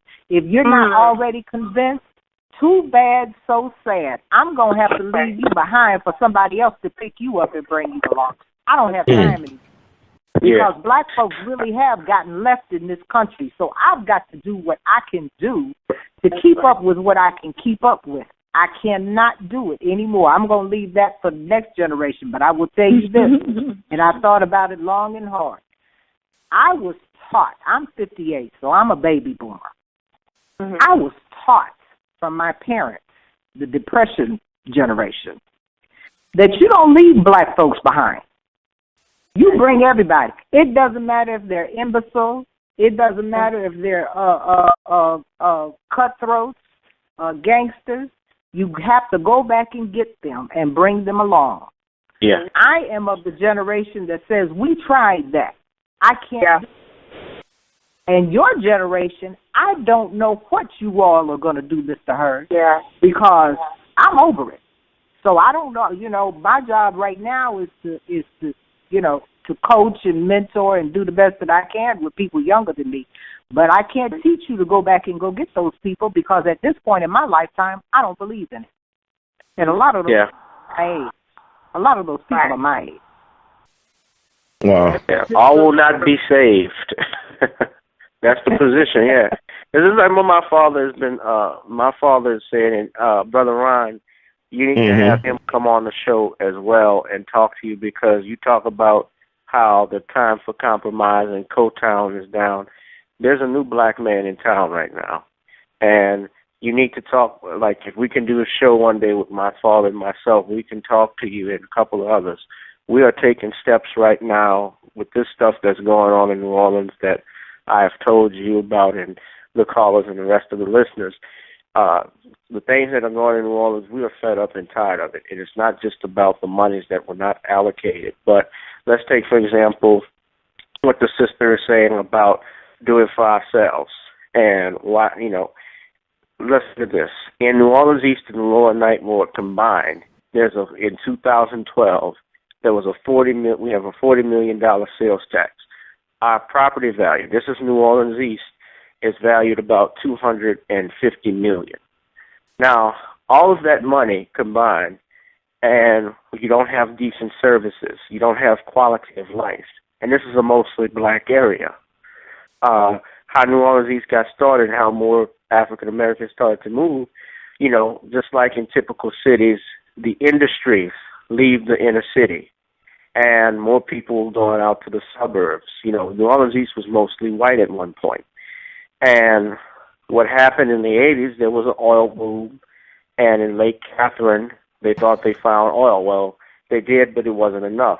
And the white people started to move and go further out to even more suburbs, like like outside Jefferson Parish and in St. Tammany, which is Slidell, those areas. Well, black people started to move into these areas. As we move into these areas, I noticed one by one, and I grew up in this area, all of the services started to leave. The mall started to go downhill. The hospital started to go downhill. The movie theater, everything started to leave. So, but we did nothing at that time. Now, I was a kid when all of that was going on. So now, you know, I live in Baton Rouge, and when I was telling y'all about visiting visiting my home in New Orleans East, and how there are places that still look like the storm just passed over there, it's hard for me to even go back knowing that we're going to have the same type of mentality and the same type of stuff that we've been dealing with and complaining about for centuries and decades. So one of the things that we've planned, and I guess I can't go into too great of detail about it, we want to form our own city and separate from the city of New Orleans. And I can't go into too much great detail about it because I don't have the information in front of me. But if you would like to have me, my father, and a couple of others that can come on the show and talk with you, because we've talked about it before locally in New Orleans. You know, we want to talk about it abroad as well on your show. We have the resources. We have the information. It's time. It's time to we have to build for ourselves, like I told you. The biggest wealth control, what runs this country, as the sister was saying, is capitalism. We need to learn how to build wealth. Every black person should learn to own their own business. There's nothing wrong with working with other people, and you know, but you need to have your own business. If you look at Ron, and I'm gonna stop after this. If you look at back when we were kids, growing up, you had shows like Soul Train, and you know, a show like that. You know, Don Cornelius owned the rights to his own show. Flip Wilson owned the rights to his own show. That's right. Barry Gordy owned Motown, but then he sold it. BT was owned by black folks, but then they sold it, and so forth. We don't control, and Ebony, I believe, is owned by Chase Bank now, or at least part of it. So the biggest problem that we have is that, you know, yes, that's a great, don't hold on to wealth and pass it on to our future generations. Now, I'm sure Bob Johnson has money. He's going to put that enough money. His great grandchildren are going to be taken care of. But that leaves all of us out in the dark too, because we don't have a network where we can tell our own stories. That's why when you watch the CNN and the Fox News and the NBCs, they have a certain narrative that agenda that they want to reach out to the American people about what they think of black people. We don't control the networks. We don't control anything, and we need to start doing that. And we're taking that chance right now with forming our own city. And I would love for you to have us on the show, another show, to talk about it. Well, I just want to say this as well. I think I applaud you all for taking that initiative, because black folks have done that many times throughout the history of this country, where we have formed our own cities or towns. Like I think about Bound Bayou in Mississippi, in the Mississippi Delta, a very historic town. A lot of Isaiah Montgomery, one of the oldest black towns in the country. Or you think about Rosewood or Tulsa, or you even think about Wilmington back in 1898 when they had the Wilmington race riots. And my thing is that you mentioned Bob Johnson. I remember looking at, this is available on YouTube. When BET first came out, he was on a talk show, one of the oldest talk show, community TV talk shows in the country. This old white man, that's his show. And he had one of the founding members of CNN as well as Bob Johnson on that show at the same time. And I remember Bob Johnson talking about how he founded BET and how it started out basically as a 2-hour network on the weekends. Like it was just 2 hours on the weekend. And he brought the rights to old blaxploitation movies. And if people had award shows, they wanted to share the tape, send it to his office. So BET went from that 2 hour on the weekend to being a major force in television in its own right. I mean, a lot of black folks had their start in BET, not just entertainers, but people like Tavis Smiley, like Ed Gordon. Yeah. You had Teen Summit. You had a lot of different people in front of the camera as well as behind the scenes get their start at BET. I remember I talked to Sam Pollard, one of the best, editors in the film genre. He did the blues documentary for Martin Scorsese, but he started out with a brother on Eyes on the Prize, the Eyes on the Prize documentary series back in the day. The brother named Henry Hampton Jr. He was inspired to do the Eyes on the Prize documentary when he went down to Selma. He's a graduate of Washington University in St. Louis class of 1960. His father was Henry Hampton Sr. He was a long-serving director of Homer G. Phillips Hospital in St. Louis, which at one point trained more doctors and nurses of color than any place in the whole world. This is back in the 20th century. So he was going to school to be a surgeon, but somehow he went his own way, went down to Selma, I think Alabama, met Dr. King, was inspired by the movement. He said, we need to document this movement. It took him 13 years to do Eyes on the Prize. He had to refinance his house several times, going near broke, losing his mind. I mean, he actually literally had to go to news stations around the country to dig out old footage from the civil rights movement out the garbage cans. All this footage that we take for granted of Birmingham, of Montgomery, a lot of these things that happened that we take for granted now, him and his team had to go into the garbage bins of news stations to get this footage and salvage it for this documentary. So it took him 13 years to do it. And everybody who worked on this documentary, there was the people that nobody wanted, but now they're the top people in their field. And Sam Pollard is one of them. And I remember before I graduated from YSU, my undergrad year, my senior year, my undergrad year, I had lunch with him. And I asked him what type of man was Henry Hampton Jr. Because Henry Hampton Jr. on the foundation of Eyes on the Prize, he was able to build the world's largest black-owned film production company, Black Side Productions. And he passed away back in '98 in his archives at Washington University in St. Louis. I had a chance to ask Sam Pollard what type of man he was. And Sam Pollard said, no, he wasn't no filmmaker. No, he didn't know that about the technical aspects of filmmaking, but he knew how to bring folks together. He was a visionary. And in this period right now, we lack in vision. We don't have that type of vision right now because, like, a lot of times what we're doing, we're trying to reinvent the wheel. The stuff has already been done before. And if you study history, two of our greatest institutions, one was the Black church. Why was that done? Because we couldn't worship with white people. The Negro Leagues. Why was that done? Because they wouldn't let us play with them. But if you look at the Negro Leagues, for example, you look at the Negro Leagues, it was very profitable for the black community, the Negro Leagues, because you had white folks and black folks going to the baseball games. You had more people going to Negro League games than a quote unquote Major League Baseball game. It was more popular than Major Leagues. And even Josh, if I'm correct, Satchel Paige, Joe DiMaggio said Satchel Paige was the greatest pitcher he ever saw. Well, Babe Ruth said the greatest baseball player he ever saw was Henry Pop Lloyd, a black man. That was Babe Ruth. Well, you know, so everybody on this wagon. My father played in the Negro League. My father played in the Negro League, so my father played in the Negro League, so I know all the stories. He played for the Kansas City. What's your father's name? My father's name is Samuel Cornelius. He played for Samuel Cornelius?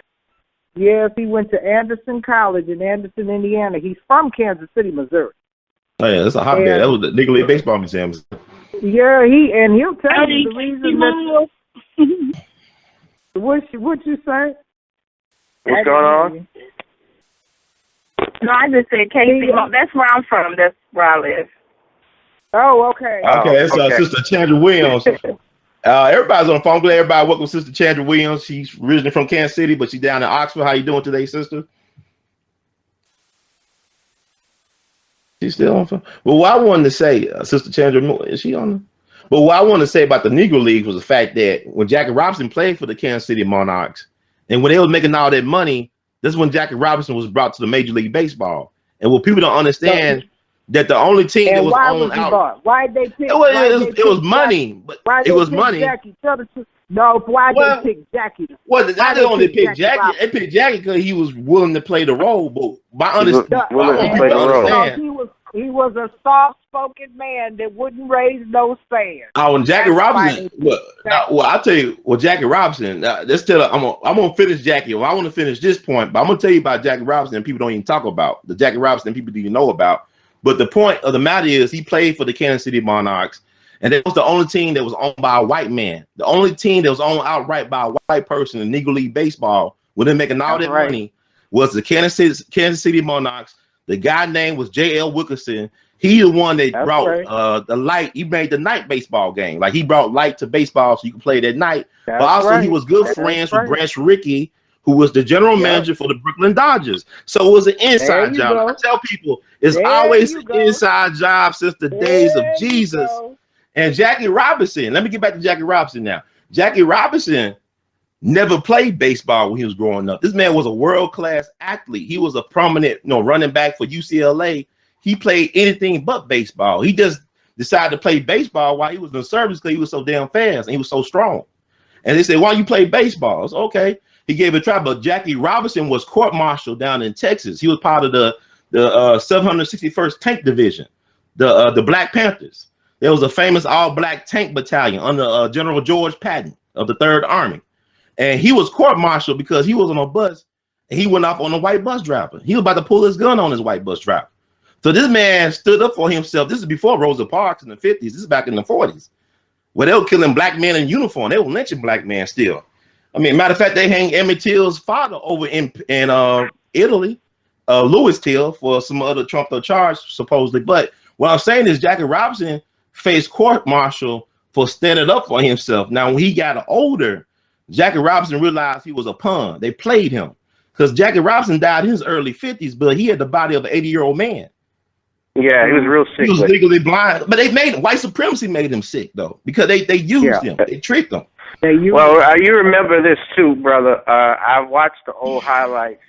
Jackie Robinson and Joe Louis were the ones that were going after Muhammad Ali when Muhammad Ali wouldn't. Oh, definitely. That's white supremacy. Divide and conquer.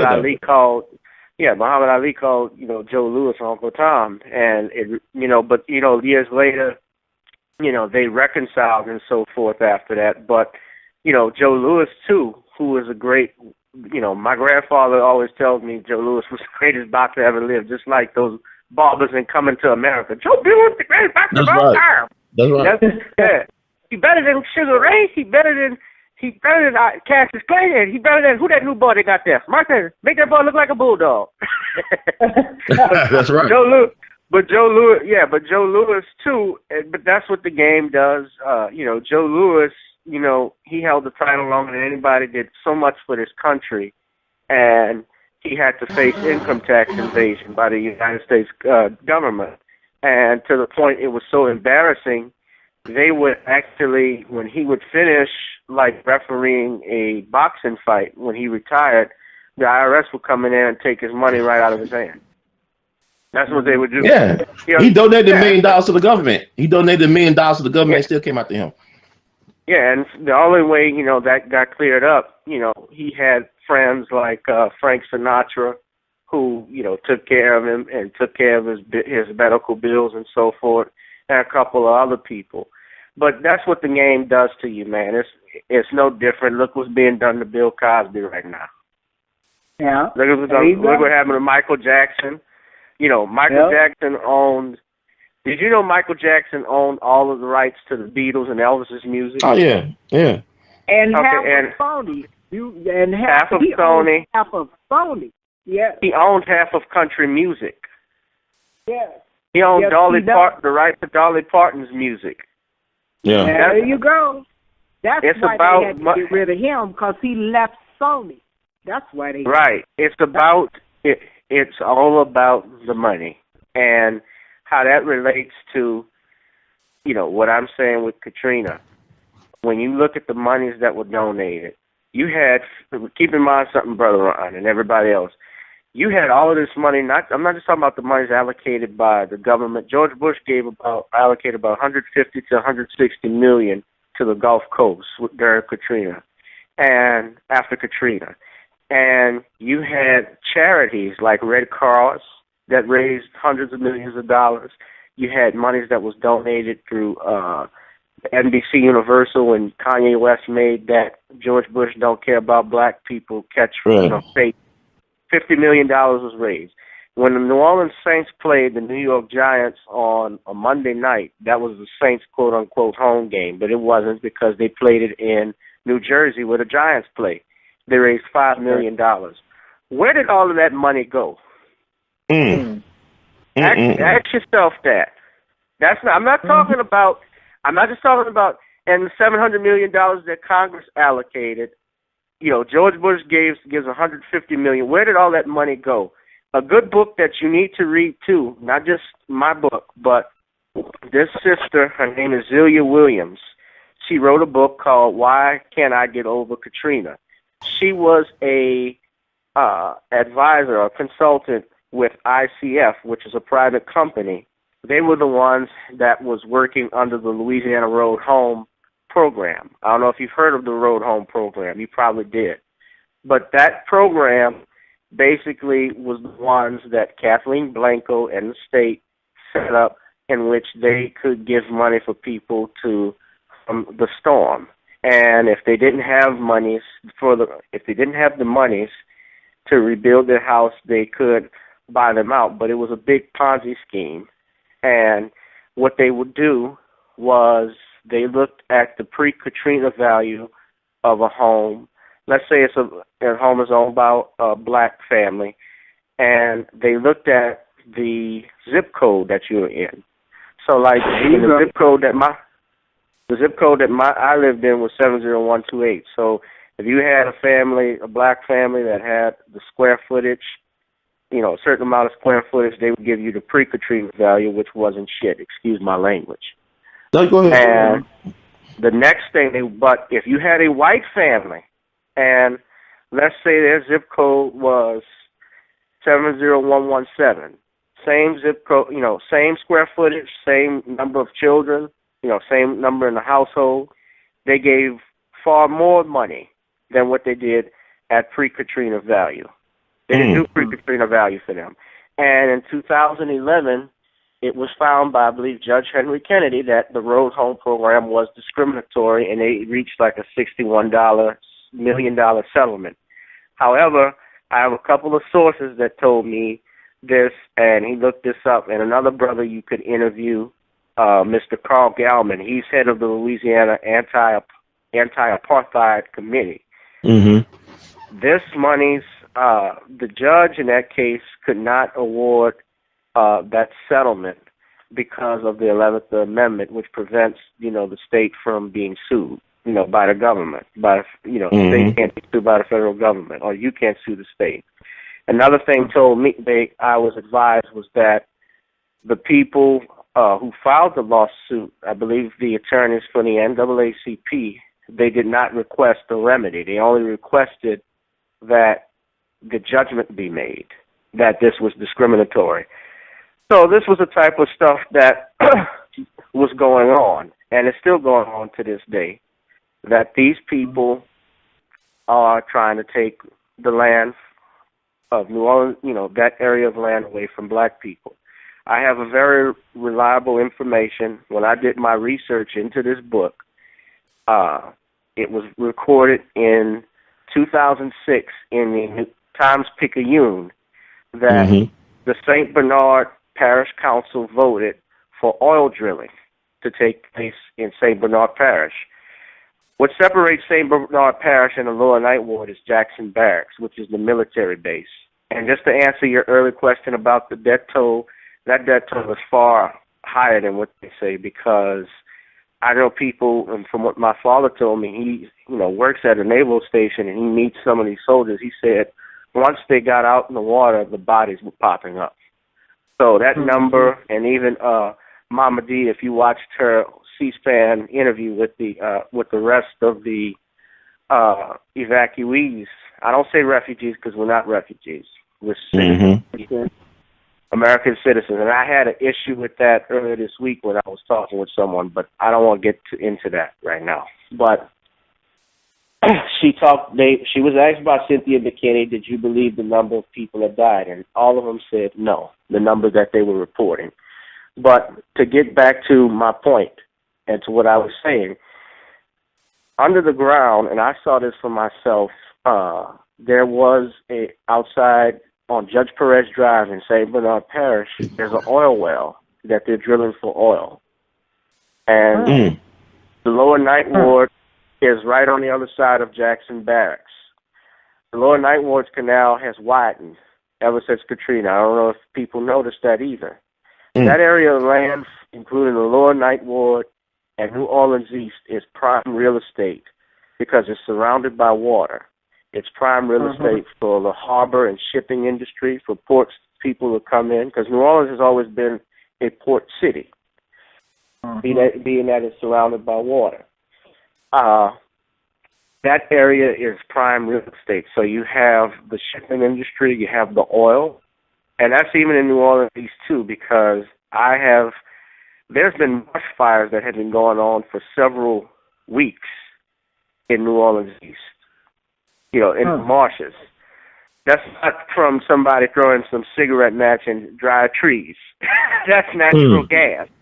That's natural gas coming. In fact, and in fact, when I tried to go to the National Geographic, the United States Geographic website, I was looking at information, and they talked about, and they have these maps, mineral resources and hot spots, and they had them in dots.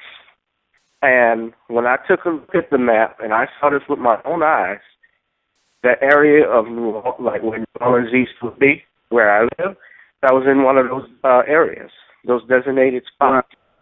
When I tried to go back and pull up this information, you know what happened? I couldn't find it. Wow. I couldn't find it. So this is what we got going on, and this is why it's important for us, and you know what we're trying to do is separate. But brother, I gotta run, but I want to for a minute. But I gotta thank you for having me on your show, and it's great to talk to everyone. And if you could give those two sisters my information, if you could give them my information so that way they can call me, and we could all stay in touch, and I'll do whatever I can help them. Definitely, brother. Sure appreciate it. We sure appreciate that. Yeah, brother Rashad, I text Sister Barnett the information, and I want to applaud you and your father and your people for doing that move to try to create a new town. Because there's another town I didn't mention was called Howardville up in Missouri, or I call it Missouri. And Howardville was founded by Travis Howard, who was the father of Elston Howard, who was the first black New York Yankee. He's a 12-time All-Star, 2-time Gold Glove, and 1-time American League MVP. So he came out of an all-black town. And also our sister, like Zornell Hurston of Edenville, Florida, and A. Philip Randolph, they all came from all-black towns. So it's something to be said about that. Or black power towns, or, you know, black empowered towns. So how can we get a copy of your book? And tell people the name of your book and how can we get a copy? What is the name of the book? Yeah, what's the name of the book? Yes, ma'am. The name of the book is Katrina, Eyes Have Not Seen, Ears Have Not Heard. You can get a copy of it on Amazon.com. You can get it on BarnesandNobles.com and AuthorHouse.com, which was the self-publishing company that I went through. I have been thinking about doing a follow-up, but Brother Ryan, writing a book takes, and I say this to your listeners and to the callers, it takes a lot of discipline, a lot of time. I started this book when I was 19, and I finished it by the time I was 22, officially in 2008. And my mother and my father, they all helped me pitch this, you know, and I think all of the people from Mama D, who I interviewed, to Brother Dick Gregory, to Minister Willie Muhammad in the Nation of Islam, Irvin Jones, who's my friend, he's deceased, you know, God bless him, but God bless his family, and Clothil Mack and Count Viola Plummer, who was actually one of the victims walking across the Crescent City connection and was stopped by the racist redneck police. All of that, you know, I interviewed all of those people, and to sit there and talk with them for hours. And Malik Rahim, and if I can't name all of them, but it's my head, it's not my heart.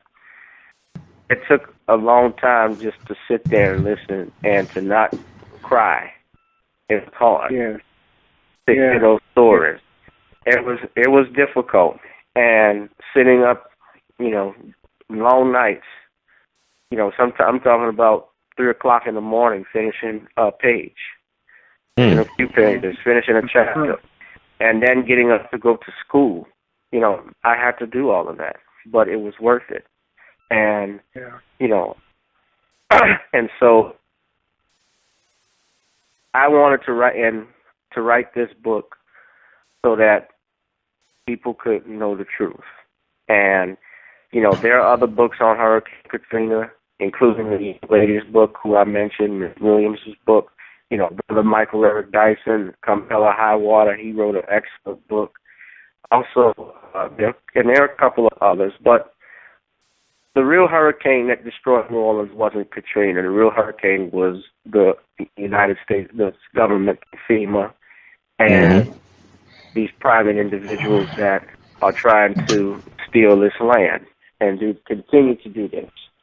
Don't be fooled because you see a parade on Canal Street that New Orleans is up and running. Don't be fooled because you saw Barack Obama in the lower Ninth Ward that the Ninth Ward is up and running. That was a certain section that the president was in, and he was not allowed, because of course through time, and so they pre-plan where they meet and where he's supposed to go. There's only a certain section he can visit, but I know he's well aware of the problems that New Orleans East and Lower Ninth Ward areas can face, because he talked about it, but we don't get any action from it. He basically he said the same thing he did when he visited for the 5th anniversary. So I wasn't I wasn't really expecting him to change anything. I wasn't really expecting to say anything different, because he was going to mention how we've had a long way to go in recovery. And I was taken aback though by the fact that during his speech, did you all get to watch CNN when he gave that speech? No. I was kind of taken aback. Did he sing? Did he sing "Old Man River" or something? No, but he did mention. But he did mention the fact that everyone has the freedom to marry now. So what that had to do with Katrina recovery, I don't know. Well, why he would mention that? Because he got last minute money and stuff to get together for Hillary, and now for Biden, and so that's a camouflage. That's a camouflage. Well, still distracting. Well, still that was to me it was inappropriate time to even mention that. It's about the people in New Orleans. He's a highly inappropriate person, and you don't want me to get on my soapbox about that, so I'm not going to say anything else about that. But you got exactly you got everything that he had to give. That's what you got. So you see what it's. Well, I didn't have. Well, that's a whole nother get down. But I didn't have too much high hopes when he got in. I thought, I thought he was gonna. I knew, especially what we dealt with Bush and so forth, how bad that was. But yeah, I think Ralph Nader even said this. He said, "Be prepared to be very disappointed with Obama."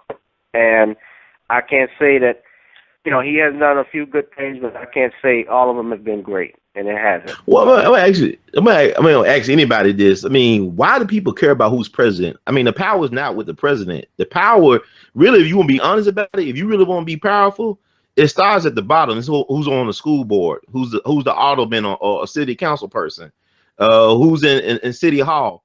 That's where the real power is at. Is at the state and local level. It's not at the federal level like that. As you saw with Katrina. Look, like even you said that Katrina, the local government was stopped on black folks for marching over to Gretna.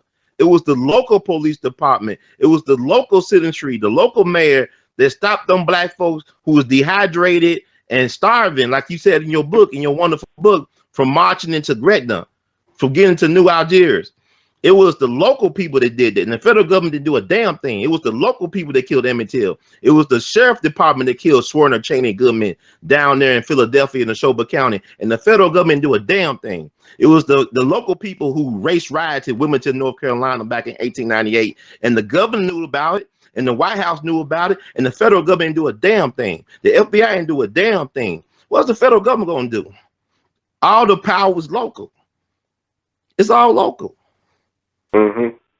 Well, why black folks praying? I mean, come on now. I think in some respects that you're right. That's where the rubber, meets the road, and I think everybody should know that. And that's where your vote really does count. The other, and your hand in what goes on in your neighborhood is very important. But the other part about it is, people don't understand what the office of the presidency is for in this country. We're not talking about internationally. We're just talking about in this country. One of the jobs of the president, part of his management position is supposed to be, because presidents are managers, nothing more than right. That's exactly right. Is to set the tone. So when they come into office, there's supposed to be a particular tone that's supposed to be set, okay? And the tone was never set for us. It wasn't set with Bush. Bush did some things he didn't do. After Katrina, it was a wrap for black folks in this country, and of course Bush was he was inept. Let's just put it that way. He was inept in a lot of ways, and even Republicans wanted Bush out. Truth to tell, they couldn't wait for him to go, and they were happy to see Obama. But Obama, you know, he came out of the Daily Machine, out of Chicago. He's a politician, nothing more, nothing less. But he's also the first president in my lifetime, and I've said this before, with no black agenda. Now, I'm not saying the rest of them had a good black agenda. I'm not saying that, but I'm saying they had one. He's the first president that didn't have one, and that's very, very telling. So he set no tone. He had a gay agenda. One more thing. When they were on Capitol Hill and Congressional Black Caucus came out there and protested something on the steps of the Capitol, congressional steps out there in Washington, D.C., and then white boys and congressmen, white boys came out there and spit on him and talked about him and called him nigger and stuff like that. Not a word was said from the White House. He should have immediately left his building, gone over there to Rayburn, and went up there on that floor and cussed them folks out. And he could have done that in private. It didn't even have to go public. But he failed to do so. And when I saw that happen, when you spit on people like John Lewis, who fought for this country and took blows for this country, for black folks, and you allow that to happen, but you want to put a medal around his neck at the same time, you're a snake in the grass, and that means I can't trust you. When did this happen? Oh, this was probably his second year in office. Somebody spat on John Lewis. Oh yeah, you didn't know that? They were in the congressional. Oh yeah, because they came out there to protest all the nasty slurs and things that was happening in the country behind the president. They weren't going to have it. And they came out there on the steps. It was a big thing on the news. They came out there. If I could really just sit down and think about who was out there, I could just tell you, they came out the Rayburn building. I had never seen anything like it. Well, they came out something? the Rayburn building and got spit on. You know something, and I got to run. I'm just say this for a quick couple minutes. When I knew things were going downhill the minute, I don't know if you remember this, but you remember back in 2009, Obama just got into office, and his best friend, Henry Lewis, got arrested for breaking into his own house. And what did Obama went off on it, but then a couple of days later, he apologized to the cop and had a beer with him. Now, when has the president of the United States ever had to apologize to a low-level punk cop at a university? That told me that tells me everything I need to know about who runs the show. Same thing when that congressman got up and called him a liar. I've never seen the president. Yeah, and so he called the president he called the president a liar while he's giving his State of the Union. I've never seen. That's never happened. Never happened with Bush. Never happened with Johnson. Never happened. And that was say nothing. And that was Dylan Roof's representative in Congress. That's Dylan Roof, the one who shot them 9 black folks up in Mother Emanuel in Charleston. That was his representative in Congress, Joe Wilson. Yeah, that said that, and that's where the Civil War started in South Carolina. And that were Preston Brooks, the guy who beat the shit out of Charles Sumner on the Senate floor and almost killed him. Charles Sumner, one of the radical Republicans, the senator from Massachusetts. Preston Brooks beat the shit out of him with a cane, with a thick wooden cane. He was from South Carolina. Andrew Jackson, Mr. Trail of Tears, is from South Carolina. So in South Carolina, one of the 13 colonies, one of the original 13 colonies, and 40% of enslaved Africans came through South Carolina. See, the problem is we playing games here. Y'all still want to beg the devil for mercy. The devil gonna keep on giving you more pain. You can't give something they can't give you. You trying to ask them for stuff they can't give. Right. You're not gonna get no justice. You're not gonna get no reparation.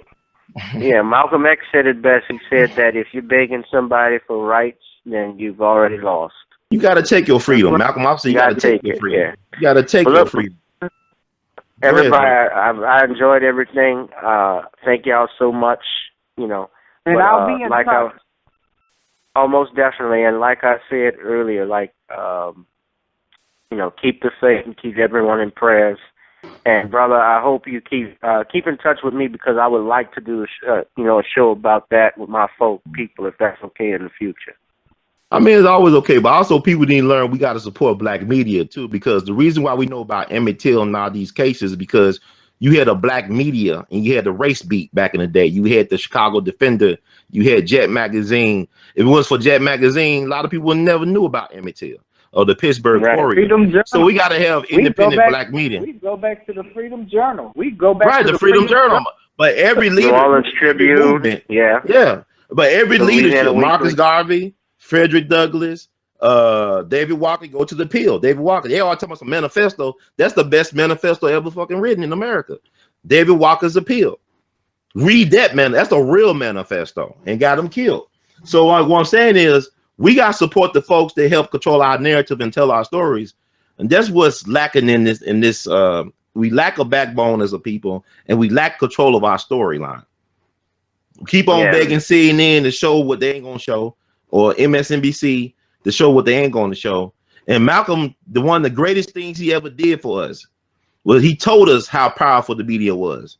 He also knew that in order for him to get his platform together, he had to do for self. And that's what we got to start doing. So, brother, I want to thank you in the words of Great Duke Ellington. We love you madly, and keep on producing and pushing.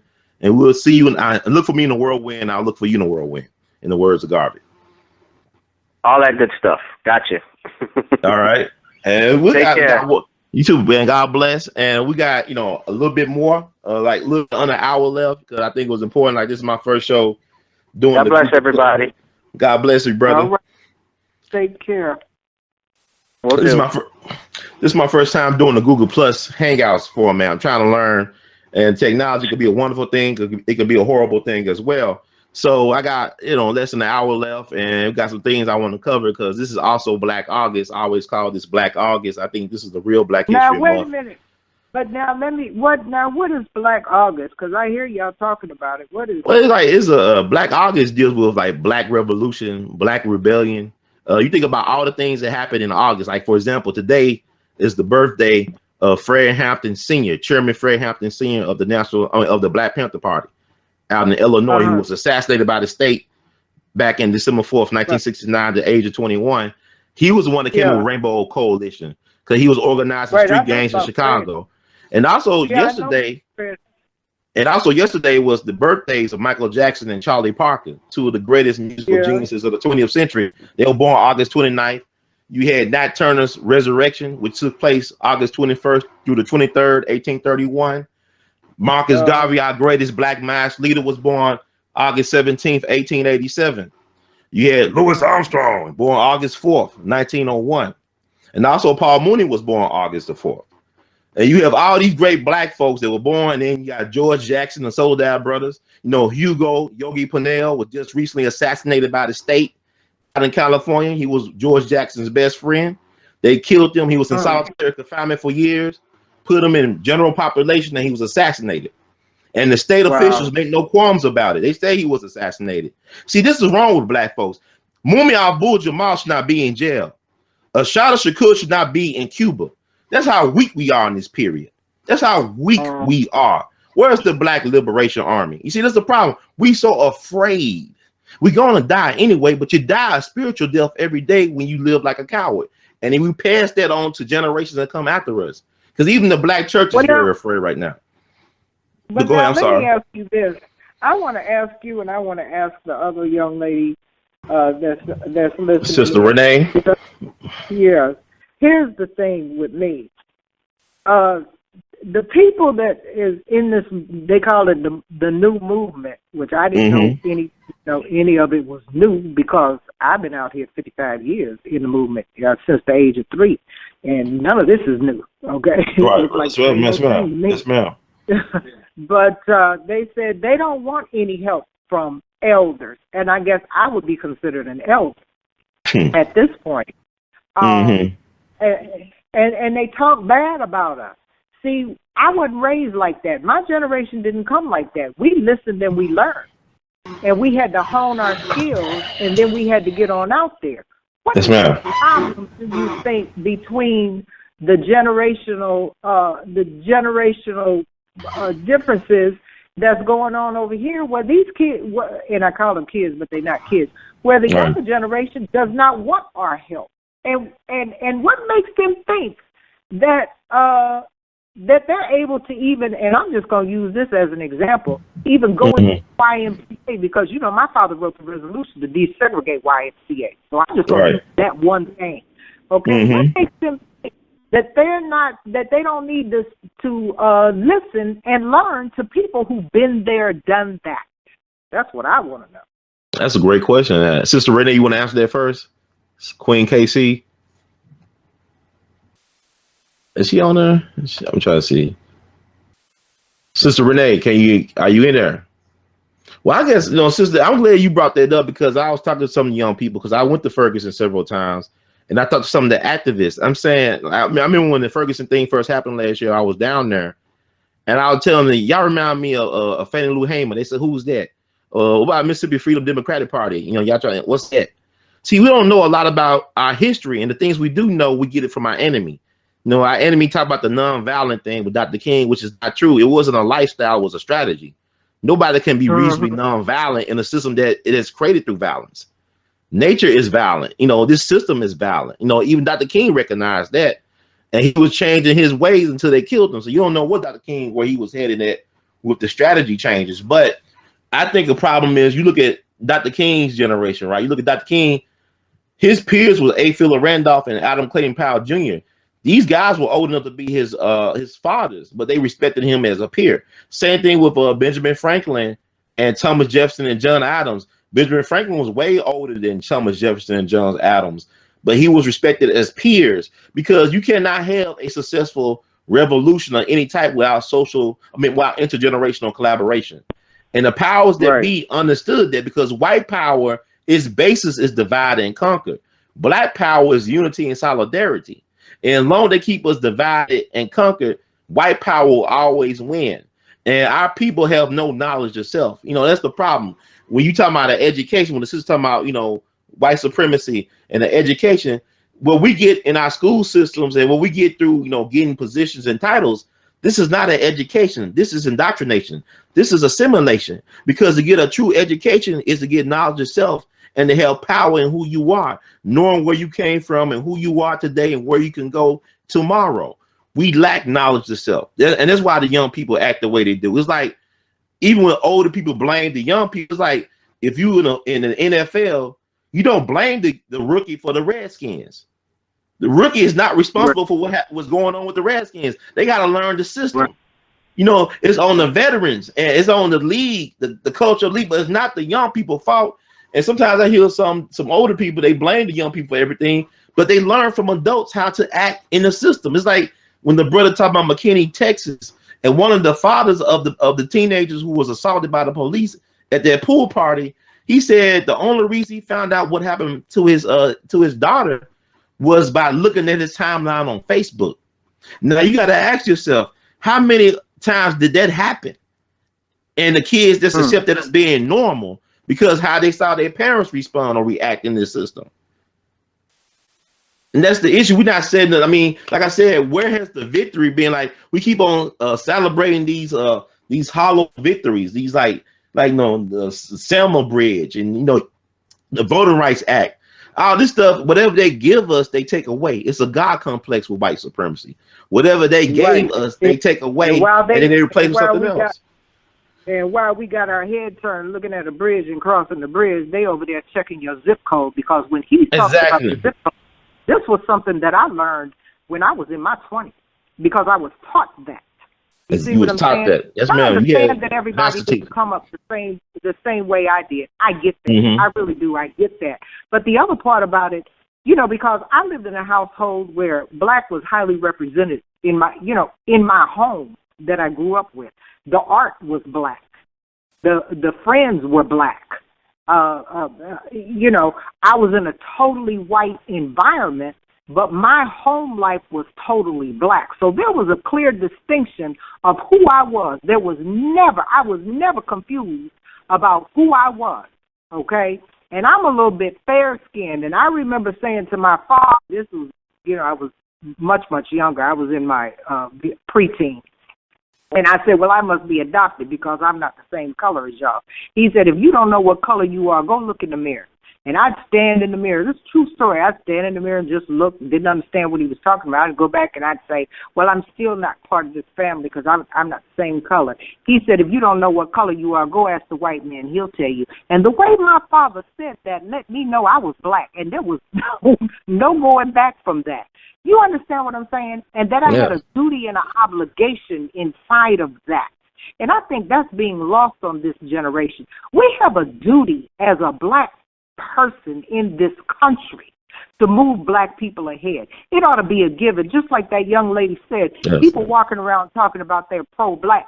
That should be automatic. It should be automatic. Now, see, sisters like that, I can deal with that because she's coming from the same place I'm coming from. I can't understand some of the people that say, well, this is the new movement. We don't want to hear from no elders. The elders are getting on our nerves. Elders are doing this. I have not offered myself to those people in any way, shape, or form because they have told me in no uncertain words, not directly, but they have said in no uncertain words, they don't want to have the knowledge that I have. And I have a wealth of information and knowledge on how to get over. I could have told them Black Lives Matter before they went to go see Hillary what you needed to do. I could have told them that in one conversation and busted out some paperwork to give them. You understand what I'm saying? I hear you, sis. That's lost on them. And they think that they did something. And Hillary so much has told them. She didn't give a shit about none of us, her husband locking up black folks. She brushed that thing up under the rug so fast and quick. She said he apologized for that and he doesn't believe it anymore. And she moved on. So it's time for black folks to move on. You're still talking about it. White folks still forgot about it. They ain't talking about what happened in the past.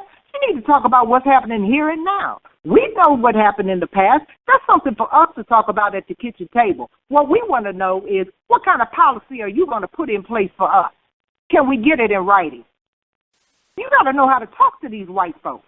And go out there talking about a change of heart. In the first place, they ushered them in a room because they didn't want to upset their good white folks that's giving them money.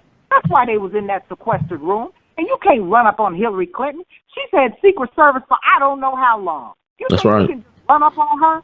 The reason she met with them in the first place was because she wanted to squash it. And she did. She don't have to say nothing else to black folks no more. They had a golden opportunity to change something, and they missed it. Why? Because they weren't prepared. Why? Because they're not listening to quote-unquote elders. You know, that's a great point. You run up there with that mess that you talking about a change of heart, and I really want to finish the question. In the meantime, she's signaling her people to get these niggas up out the room. Did you see it? Every time. Oh yeah. But you know, that's the thing. Like you just said that. That means they need to get left up out of here. Get them up out of here. That's all that means. They need to pick up on that. Well, you know, the problem is I bet you asked those young people, have you ever heard of the Mississippi Freedom Democratic Party and the Atlanta, Democratic Convention up in Atlantic City back in 1964? They'll probably say, no. You ever heard of Fannie Lou Hamer? No. They probably say that. It's just a disconnect because we're dependent on white folks to take care of our business, and we should be taking care of our business. And the problem with black people that we're always treated in an infantile manner, regardless how young or old we are in this system, because there's a lack of self-respect. And like you said, the way they approached that was from a lack of self-respect. You don't beg your enemy. You can't beg the devil for mercy. We approach it. We're not approaching this from a position of strength. And like they don't want to hear it. And that's why they're making the same mistakes that some of the other folks did 50 years ago. Well, Julian Bond, the late, great Julian Bond, talked about how when you was in SNCC, we didn't trust anybody over the age of 30. That little joke they had. But once you get old and stuff and older, my thing is like when you're young, you make a lot of mistakes because of youthful whatever, your youthful nature. And if you can survive those mistakes, you might get some wisdom and insight. But what they're doing, they are basically like when I saw their signs, they tell me my blackness is not a weapon. You so lost because you joined the army and killed folks all over the world for white supremacy and imperialism. And yet when it comes to your own salvation and your own liberation, your blackness is useless for you. And that Black Lives Matter thing is a way to make white folks feel, do we matter? It's like you don't know. You asking a question really. It's not really a hashtag more so than it is a question. Black Lives Matter? Because you don't believe you matter. I couldn't get past that hands up, don't shoot. All you did was silly. With your hands up and make yourself a bigger target. That's all you did. Don't you know you can't shoot a running target? You can't shoot at something that keeps moving. Why are you standing there with your hands up? All you're doing is saying, go ahead. Or laying in the traffic, right? Or lying down in traffic. Man, there ain't no way I'm going to lay up in the ground and wait for somebody to run over me. I'm not getting ready to do it, and I'm not walking around with my hands up. And I don't know anybody in the movement that did that. King didn't even do it. And he, like you said, his nonviolence was a strategy. And it was no lifestyle. Where we needed to be. But there was other people out there that were strategists, and they were violent. Okay? Yeah. And it was the violence that got the stuff done, right? It was the watch riots and stuff. It got legislation. Well too. That's right. It worked. It was the violence. And if we can't figure out how, if I'm gonna tell you something. After May of 2016, do you hear what I'm telling you? Yes, ma'am. Now watch it now. After May of 2016, you know why I said May? Why? Because after that, everybody's going on vacation again. Okay, they ain't got to be bothered with you in a little while. They're coming back in September, toward about the 19th, 20th, somewhere around there in September, and they got to work real hard because, see, they've been out here raising this money for their political candidates and all that kind of stuff because they got to get these favors and they got to get voted back in if they have an election coming up and all that kind of stuff. So they're busy now. So when they come back and hit that hill, they're going to hit the ground running. They're going to listen to what black folks are saying as long as it's on mainstream media. You hear what I'm telling you? I hear you, sister. And come May, after the weather breaks, because people don't do all that killing and shooting and shit during the wintertime because it's too cold. Ain't nobody going out there doing that. You understand what I'm saying? Everybody lay low in the wintertime. Round about spring, when it starts getting nice and black folks start getting fidgety again, they're going to tell you, y'all got freedom now. That's right. They're going to start dealing. Why? And I said it. Wasn't it this time last year in August that we was all sitting around the television waiting on Obama to come with the word about the immigration plan? And this is the truth. I was in Alexandria, Virginia, or Arlington, Virginia. And I had just left Capitol Hill, and I was eating dinner at the hotel. And, of course, all the wait staff and the cook and everybody, they was waiting to hear it, too. So I told them, turn this television on to the Obama thing. I was in there by myself. They were so happy. So we all sat up in there together, me and all the cooks and the cleans and the dishwashing Latina people. And we listened to the whole thing. And when he got finished, they looked at me. And I said, not yet. I said, they're not going to do anything for you or they're not going to do anything with you until the Republicans get in office. I said that last year. Now, here we are a whole nother year. They still talking about it, ain't they? Remember last year when Obama speech? You remember that? The big immigration speech on what was going to do. He didn't do a damn thing. Why? Because he's waiting to get out of office so he can pass it on to the Republicans because he's not going to be bothered with it. Now, this is how the country runs. And if black folks don't pay attention and get with the game and find out what's happening and when to make their move, we're going to be asked out. We're going to be asked out. Now, you watch it now. You watch it. I'm telling you, this is something I ain't never seen. And people are checking out of here like flies. You see all the people dying in the month of August. Everybody going on. There's a rapture going on. Because black folks that got some sense, they leaving. And black folks got sense leaving right now. I said I was there. Look, I'm there. They soul say it's time to go. Look, you ain't leaving me here with these crazy white folks. Hey, sister, you already know what's going on out in September and stuff. Look what's going on with the stock market right now. You know, the Pope coming out September 23rd or something like that. You know, the blood moons and all this crap going on. It's about to be some stuff going on. What is that? The blood moon? You know, this John Hagee guy, the Bible prophecy stuff. And, but you know what the thing about it is? Wait, I'm sorry. What is he? What's the blood? Oh, the blood moon. Yeah, the blood moon, yeah. Well, this year, this is going to be the fourth one. Ain't this the fourth one? The fourth one coming up. Blood moon. But I'm going to tell you something.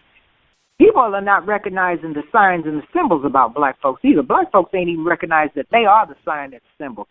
We just celebrated 10 years for Katrina. You mentioned it earlier. 1 year for Mike Brown and the Ferguson movement. All of that. Those are harbingers. That's right. Those are harbingers. And we're the harbinger. And we ain't even got sense enough to see it because we won't even look around to see what's really going on. We got our heads in the sand, and we can't get them out because we don't know how to deal with what's going on. We're not prepared to deal with what's going on. That's a major problem. I say it all the time. If you don't know the game, don't play it because you're going to get played. And it's just as simple as that. Them kids ran right up in there with Hillary Clinton and got played. That's what happened. They tried to play a game. Now she can come out and say, well, I met with them. Can't she? Because she did, didn't she? Right. I met with the Black Lives Matter people. I don't need to meet with them again. We have a clear understanding of what needs to happen. And until they come to me about some policy, well, she done already put it up on her website. You don't have to say anything else to them. And you know what? It's interesting, though, and that's why we know we don't know who we are, because I think about when you said all that you just said about that, I'm thinking about Frederick Douglass and Sojourner Truth, and I'm thinking about Booker T. Washington and Mary McLeod Bethune recently. They overstood the white man's psyche. I mean, you look at somebody like Mary McLeod Bethune, who was able to start the Bethune-Cookman University with just $1.50 in the bank, and she was able to acquire real estate in Florida. At the time, they were killing more black folks than any place in the country in Florida, hanging and lynching and everything. But she was able to acquire all that land and do all that on $1.50 and become the trusted confidant of presidents like Truman and Roosevelt. Or you look at Booker T. Washington. See, we don't know the ancestors already got the blueprint laid out for us. They already showed us what we need to do. But we're not even respecting the elders that got the knowledge. There are living connections to the ancestors. And that's the problem. While they running around trying to get the white folks to change their heart, which I don't know why you would want white people to change their heart.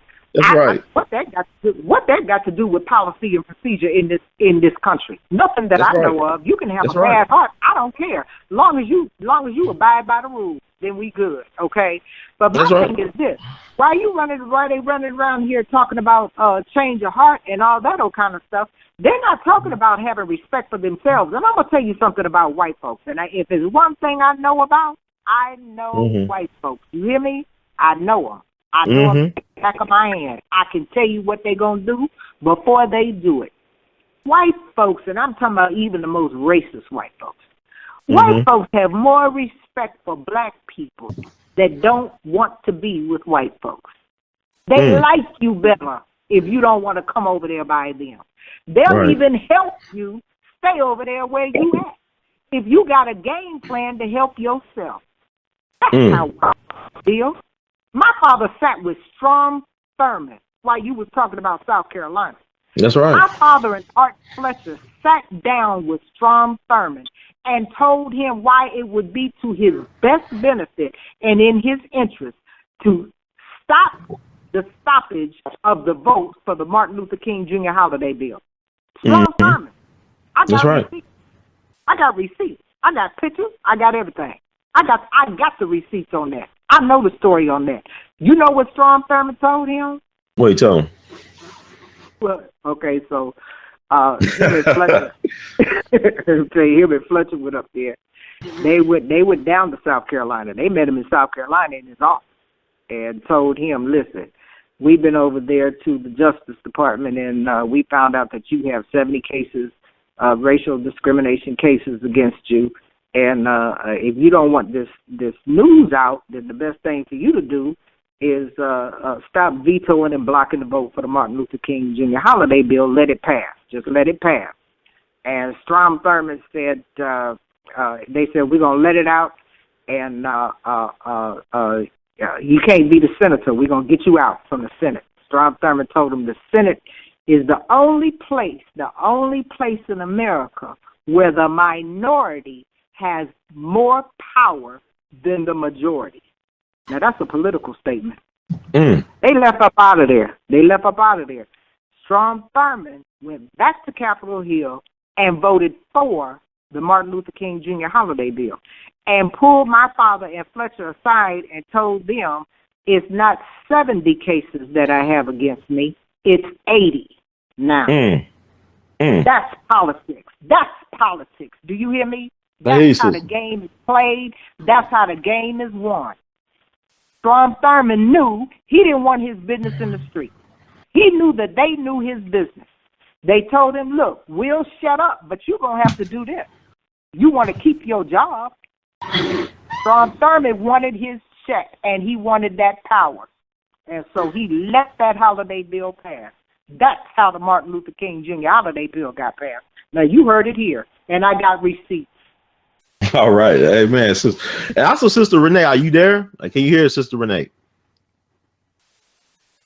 Grandma Donald. Yeah, McDonald's? No, I was talking to Grandma Donald. Oh, okay. Okay, cool. Okay. So you want to talk? You want to weigh in, or are you still talking? Yes. Okay. So you know how the thing with Hillary Clinton, and like the movement or whatever. So that is the same thing going to happen with the Pope. You want to answer that, Sister Barney? She said it's the same thing as what now? Going to happen with the Pope. So you know With the Black Lives Matter, talking about the Black Lives Matter people approaching the Pope. Mm-hmm. Oh, no, that's a good question. Go ahead. Let me tell you something. The Pope, you got to understand the role of Rome in the world, okay? The role of Rome is religion. That's their role. They're supposed to be the moral compass of the whole wide world, and you see what they're doing, don't you? The Pope then came out for the gay marriage, and he then came out for some more different kind of stuff that they're not supposed to come out for. They're supposed to come out against. Okay, so that tells you where the moral compass in the world is. England got the money. Okay, that's the role of England. England's job is to have the money. That's why the Queen got the crown jewels and the big palaces and all that kind of money, and she's a monarch. Okay, what's the role of the United States? We are the war machine for the country. That's what we do. Those three countries together work in unison, okay? They don't care nothing about no Black Lives Matter. You understand what I'm saying? They can meet with the Pope if they want to. It don't matter, just like they met with Hillary. It ain't going to matter. You understand what I'm saying? Now, now let me tell you how it breaks down, okay? Now, I done gave you the overall. Let me give you something specific on how it breaks down. They get ready to come up with that Iran deal. Now, let me tell you something about that. The ink is probably dry because they was hashing out the last minute stuff. I got the whole thing over here. I could tell you all about the Iran deal now. I could tell you everything coming and going about that Iran deal, and could have told you about it 5 or 6 months ago because I got the paperwork on it. So I know what the Iran deal is about, okay? And it's nothing like what you all are talking about on television, okay? It's all about that oil. It's about that oil, and it's about the World Bank. There are 3 countries left in the world that do not have a World Bank. Iran is one of them.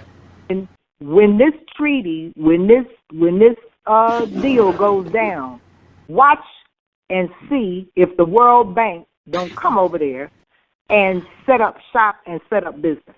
Watch it. Now you heard it here first. Watch it. What you think? That's what this is about. That ain't about no nuclear stuff. They can get nuclear stuff all day long. All they got to do is get their money together. Anybody will sell it to you. Yeah. They didn't bankrupt the country that much where they can't get that oil and sell that oil together. Trust and believe that. Okay? Iran got money than y'all think they do. Okay? That's why they can push America to cut this deal. And America say, yeah, we'll cut the deal if you put the World Bank up in there. You see, they didn't talk about no daggone hostages. Even the white folks, even the white folks, hostages don't mean nothing in this deal. And that was a negotiating tactic anyway to put up there so the Senate and the Congress got something to talk about and distract America. That's all that's about. Yeah, the Pope, they can meet with the Pope and shake his hand, and the Pope will tell you how much he's on your side and Black lives do matter, but all lives matter. You'll hear it. Everybody is important and matters. Remember, that's the moral compass of the country, and those are also the people who are supposed to believe in the King James Bible, and those are the same people that said it's okay to have sex with little boys and girls, because they ain't talking about that. Right. That they're going to meet with anybody. Don't you think they ought to be meeting with some of them victims? They ain't talking about that no more, though, are they? Okay? That's the moral compass of the world. Now, that's what the Pope's role is. And truth to tell, that Pope was the one who had the paperwork that brushed it up all up underneath the carpet for the Pope before him. Now, who was in charge of that investigation? The same Pope they getting ready to go meet now. But he'll meet with them because those girls are lesbians that started Black Lives Matter, and he believes in homosexuality. So they on common ground. Wow. Well, Sister Renee, are you there? Trying to get Sister Renee. KC, are you there? Yeah, but that's something to be. That's why it's so important to have different media outlets, because they're not. It's unfortunate, and I was looking at the coverage of the situation in Virginia. Like, that's the only news going on in the world. You talking about Iran, you talking about what's going on with the financial crisis going on right now in Europe, and it's about to come over here. It's already over here, but people are so distracted. And I was looking at the Virginia thing. And it's like, even with the South Carolina thing, what happened with the church, you got the people, the media, like CNN, they're telling you how you're supposed to feel about people. Oh, that's a bad guy. He's just plain evil. They're not telling you facts or anything to help you understand it from a critical point of view. And a lot of us are not really aware about how even our local government works, let alone, like, you're talking about the world stage and geopolitics and all this stuff. We're not even just good with basic civics. Sister Renee, they can't even get the mayor. They can't even get the mayor out of Ferguson. Yeah, I'm talking about. Yeah, we can hear you. They can't even get George. Okay. I had to hang up and call back. Hello. I'm sorry. Go ahead. Yeah, I've been trying to say something. Go ahead. I'm sorry. I didn't mean to cut off whoever was speaking. I'm sorry. Yeah, Sister Barnett. Oh, we want to hear from you. They can't even get George Zimmerman to shut up. Now, now that's where we are as black folks. Because I'm going to tell you something. Back in my day, when we was hitting the ground and demonstrating and acting a fool, we burned every damn thing down. We burned it down and fired shots. Why you think they had hoses, police dogs, bombs, and every daggone thing else they together? We cut a fool. Yeah. Because ain't no way George Zimmerman ought to be walking around talking about, you see what happened to the last one that hit me, don't you? You see what happened to him. I called him out. I said, no, what happened? Come tell me. He ain't gonna answer me, he ain't gonna talk to me. I'm crazy. Well, go ahead, Sister Renee. Start talking about Black Lives Matter, and and the Queen was so on point with so much of what you said. It was just on point. And that is a few things. To me, the Black Lives Matter campaign, that's all just to cause more confusion. From what I hear from people, specifically for the situation that happened in Cincinnati with the brother Sam that they killed, that the Black Lives Matter people who were there were the police. This is what I hear from close sources, which is the Black Lives Matter people are the police. They're there to infiltrate, there to gain information on who's doing what and who's running what plans are in motion, all of that. So they are playing fair. And I don't doubt that 1 minute. They've been doing this to us forever. But on top of that, I do not support the Black Lives Matter campaign, not at all. What it is begging. It's begging white people to care about you.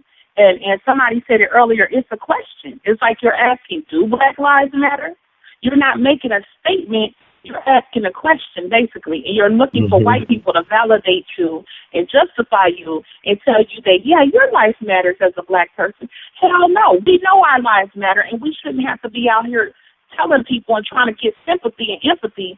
And I feel like that's what that's about. And George Soros, the billionaire, he put $33 million into the Black Lives Matter campaign. Now, what have they done with that? Now, you're out here doing these protests and all that.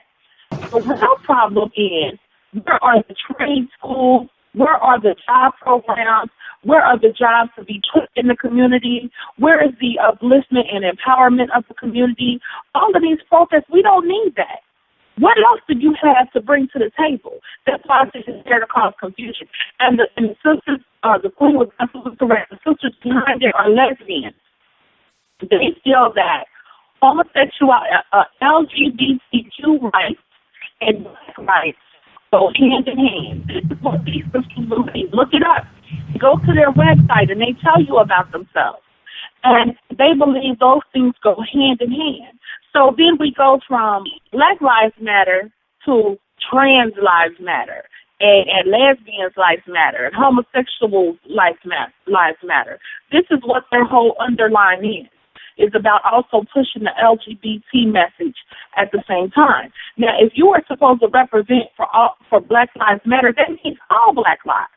Why do you have to make this statement about LGBT or whatever? If they're Black, then their lives should matter, period. So these people are there as a setup. These people work for the inside. They're out trying to see who's going to get on board, what people want to do. They always have infiltrated us. So, and then you have the white man, Sean King, who pretended he's the organizer for Black Lives Matter. And this man is a white man. And he's married to a black woman, his wife. Oh, he's biracial. No. His birth certificate, okay, first of all, his mother is white. He claims that his mother is white and his father is a light-skinned black man. Although he's never met his father, he doesn't know his father. Now, the man who's on his birth certificate as his father is a white man. But yet he's trying to run around here and say he's mixed. He won't take a DNA test, okay? His family members that came out and said he's always been white and never been no mention of him being mixed or biracial or nothing. He's white, mama's white, and his daddy's white. And so what he got was come out and say that, oh, I don't want to talk about my mother's sexual history, but she was basically putting his mama out there like, basically, and saying his mother was messing around and that his father is actually a light-skinned black man, but there is absolutely no proof of it. And see, this is where we get into black people just desiring to be accepted so much. So even if they thought that this man was biracial or whatever, in a lot of black folks' mind, he's closer to being white, so he's more acceptable. We want him to come and be on our side. We want him to work with us and work for us. And we just have this big issue with blackness. We hate our blackness. Like Malcolm X said, who taught you to hate yourself? And so when we see these people who look mulatto or these people who look white, and in his case is white, and so is the other Rachel Douglas out white, we still want them. Please come and accept us. Please be a part of us. It's like we're constantly begging. We stay in a position of begging to people. We never stand in a position of power, of blackness. And that's one of the things that Dr. Umar spoke out about and said, black people never really wanted to follow a dark-skinned black person. You look at Marcus Garvey, and he had millions of followers. But you look and see what they did to him, any of which the boys and other people were mulatto people. And they went in to take this man down. And so since that time, black people are not prone to following dark-skinned black folk. People we know, this is a black man, this is a black woman. We want all of these people who are possibly, maybe part black, maybe not. We just have a really, really messed up mind. But let me say this real quick and I'll be quiet. Recently with the police officer that was killed, I don't know if y'all probably heard of it, was, I believe, in Texas. He was killed by a black man. He was at the gas station pumping gas, okay? The man shot him in the back and killed him. Now, when one of the higher-ups in the police department, the police force came up, I guess the chief, and I seen a little excerpt of his press conference he did. And then he said, he talked about Black Lives Matter. Now, why did he need to bring that up? He said, well, Black Lives Matter, and we have these campaigns and things out here, and, police lives matter too, and all lives matter. see how they tell you us right in your face. Black people don't say nothing.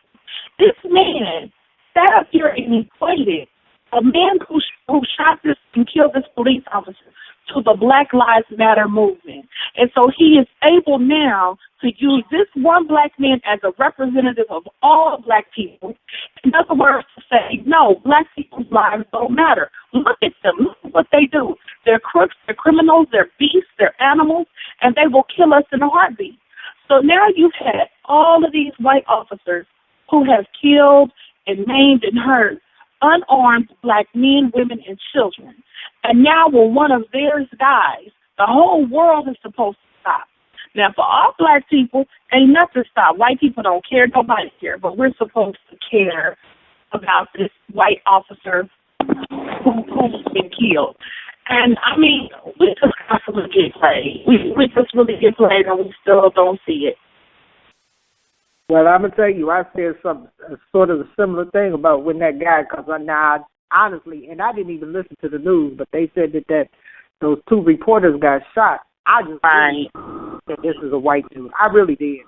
I had stereotyped him as being white, which just lets us know how much we have assimilated to these white people. Yes, ma'am. Right. Yes, ma'am. So, but then when they said that he was black, I said, well, I'm going to just say it like we say it in the neighborhood. They got shot. Ain't that what we say when somebody gets shot? We say they got shot. That's what we say, right? That's right. So that's what I have to say about them. They got shot. Right. But they showed you the level. We're supposed to have so much empathy and sympathy for these white people, which, by the way, I don't know if you've seen it, but that group Anonymous put out a video saying that was a false flag, that wasn't real, that those people got killed. And they actually have video now. They have actual video of the shooter's perspective of what happened. They have both videos up of what they had, and they played the audio from both things. And what it was is the man, this was all a setup, they're saying, and a man came up, which, by the way, his hand was white. It wasn't even that of a light-skinned black person. It was a white hand. But anyway, the man came up with a gun, mind you. He come up the stairs to where they at. Nobody sees that he has his gun. Everybody's just standing there going on, do-do-do-do. And he walks up and he stands there for a minute. And then he just starts shooting. But it was blanks.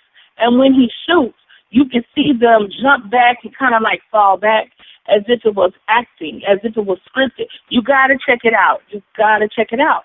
And they said that the reason this was done was to put pressure on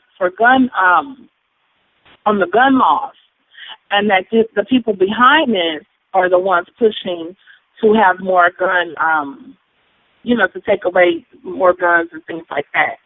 So they say they picked the wrong state to do that in, because Virginia believes in guns. I said it. Yeah. I said, watch what happens. I said, this, I'm going to tell you why this is important. I'm going to tell you why. Mm-hmm. Because you have two white reporters, and they're in the state of Virginia, for no other reason than that. If you had two white reporters in the state of California, or two white reporters in the state of Utah, or two white reporters in any other state, the story would play out differently. But they're in Virginia. That makes a difference in this country. And Mr. Hurd, you was talking about Virginia earlier, wasn't you? Mm-hmm. He was talking about Virginia being... Yeah, I heard Ron saying something about blue blood racism. It is the bedrock of the Confederacy. It's the bedrock. That's why it makes a difference. Mm-hmm. Yeah. And you know what? My mom said it, and I agree with her 100%. She said, now he killed a blonde-haired, lily white woman. You know you going to go down. You don't mess with the white women. See, this is something I talk about a lot, and I put in my book.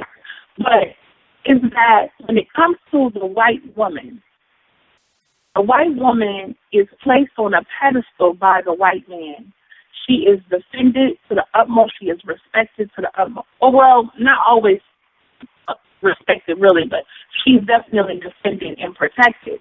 And the reason for that is, first of all, it's not because they love and care and worship this woman so much, okay? The white man realizes something that many, many black men today, African American, if you want to call it that, black men, do not really realize today. Many of them don't realize. Which is that white men know that to continue the system of white supremacy, to continue white privilege, and to continue their legacy and heritage, it has to come through that white woman. It has to come through the white woman's womb. The white woman produces the white child. And so they, knowing this, they have to protect her. They have to place her on a pedestal because they want to keep this global system of white supremacy. And you cannot do that. You're not having white people here to do it. And you can't do that by mixing with a black woman, or mixing with a Japanese woman, or mixing with whatever, a Mexican woman. That's right. Even though white men like to sleep with those women, like they will get those women as prostitutes, or they will get those women even as girlfriends. But you notice, and the numbers reflect this very highly, when it comes to marrying and when it comes to building a family, they do it overwhelmingly with white women. That's because they want to keep white supremacy going. And we don't value ourselves. We don't value our heritage. We don't value our color. We don't value any of those things. Now, of course, not all of us, but many of us don't. And so when you don't value those things, you are much more willing to, what I say, call it is, commit genetic suicide. So you're much more willing to go out there and to produce children with other races of people and not with your own. Because, see, to me, my thing is, if you love yourself, if you love your blackness, you love your heritage, you have to see that pattern into your children. You want your children to be a reflection of that. And see, when the black person goes and they produce with a white person, the child is not a reflection of them. The child, mulatto, the child will look mixed. You may see this child has some blackness in it, but it's not going to be to the level you have this, let's say a man like Tyrese, and he goes and he has a baby with a white woman.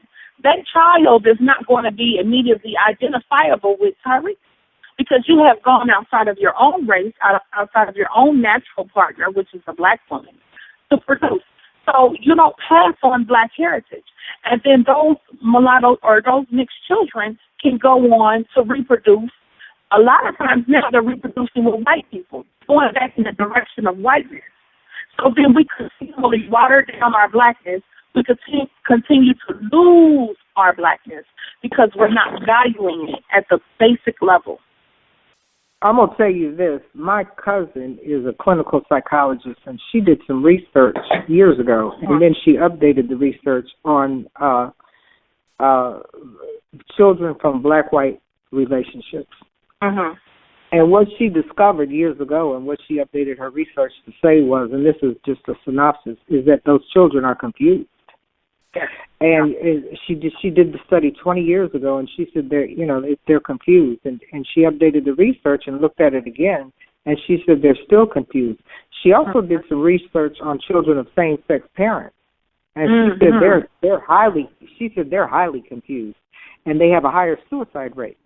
And so what we do to our children is something horrendous in this country. We don't care anything about our kids. We throw them away. We treat them like they ain't nothing. We don't want to teach them nothing. We don't want to. We don't care who we marry, just like you say, and produce whatever kind of offspring that we have, and all we looking at is trying to have some kids that look like they're gonna be able to pass in the system. That's right. That's what it have is. good hair. You want to raise up these children with good hair. Absolutely. And that's because you hate your blackness. You want to move away from your blackness. Yes. I mean, I'm really enjoying what y'all saying. I think it's very important that we talk about these type of things. And also, like people always talk about, I know it's this thing with the millennials, especially about false flag phenomenon. And I always tell people these false flags have real consequences. And the thing about it was, it's not even necessary to look at these videos online. The same thing with Katrina 10 years ago. you knew stuff was off because Bill O'Reilly. What's the first thing they were saying? Soon as the levees were blown up and New Orleans was flooded, they kept on saying, "Well, black folks we hear reports of cannibalism." I said, "We was eating Popeye's chicken just 24 hours ago. How we gonna go from eating Popeye's chicken the day before to eating up white people?" We were looting. Whose history is we were looting. We're trying to survive. Yeah, we was trying to survive. But look what they did to Kanye West. Look what they did to Kanye West. Now, if you look back in the FBI files, right, so when they did COINTELPRO, and when they started with that, even though Marcus Garvey was before COINTELPRO, but he was really the first one, that they really used these tactics on. But they say to neutralize, right, to neutralize any threat. Okay, so neutralize can mean many things, which we know. If we look at the Black Panthers, if you look at almost a list of Black Panthers, they either got killed, incarcerated, got really hooked up in the drugs, or they had to leave the country. Okay, now if you look at Kanye West, and now he wasn't a Black Panther, but what he said on that fundraiser thing, remember, and he said President Bush hates white people. And he talks about the fact that the white people could be out taking things and they were surviving, but the black people taking things, they said they were looting. So what happened is if you look at Kanye West today, he's completely a different person. They had to neutralize that man. He had to come down to the earth and he had to go with the flow. He had to maintain the status quo. He had to stop speaking out in ways like that. And in return, he was able to get so much more fame and so much more money after that situation. They had to neutralize his voice. They gave him the Whore of Babylon. They gave him the Whore of Babylon, absolutely. They did. But I'll tell you something about that Red Cross thing because I watched it. I saw it live. And he stood up there with Mike Myers. I will never forget it.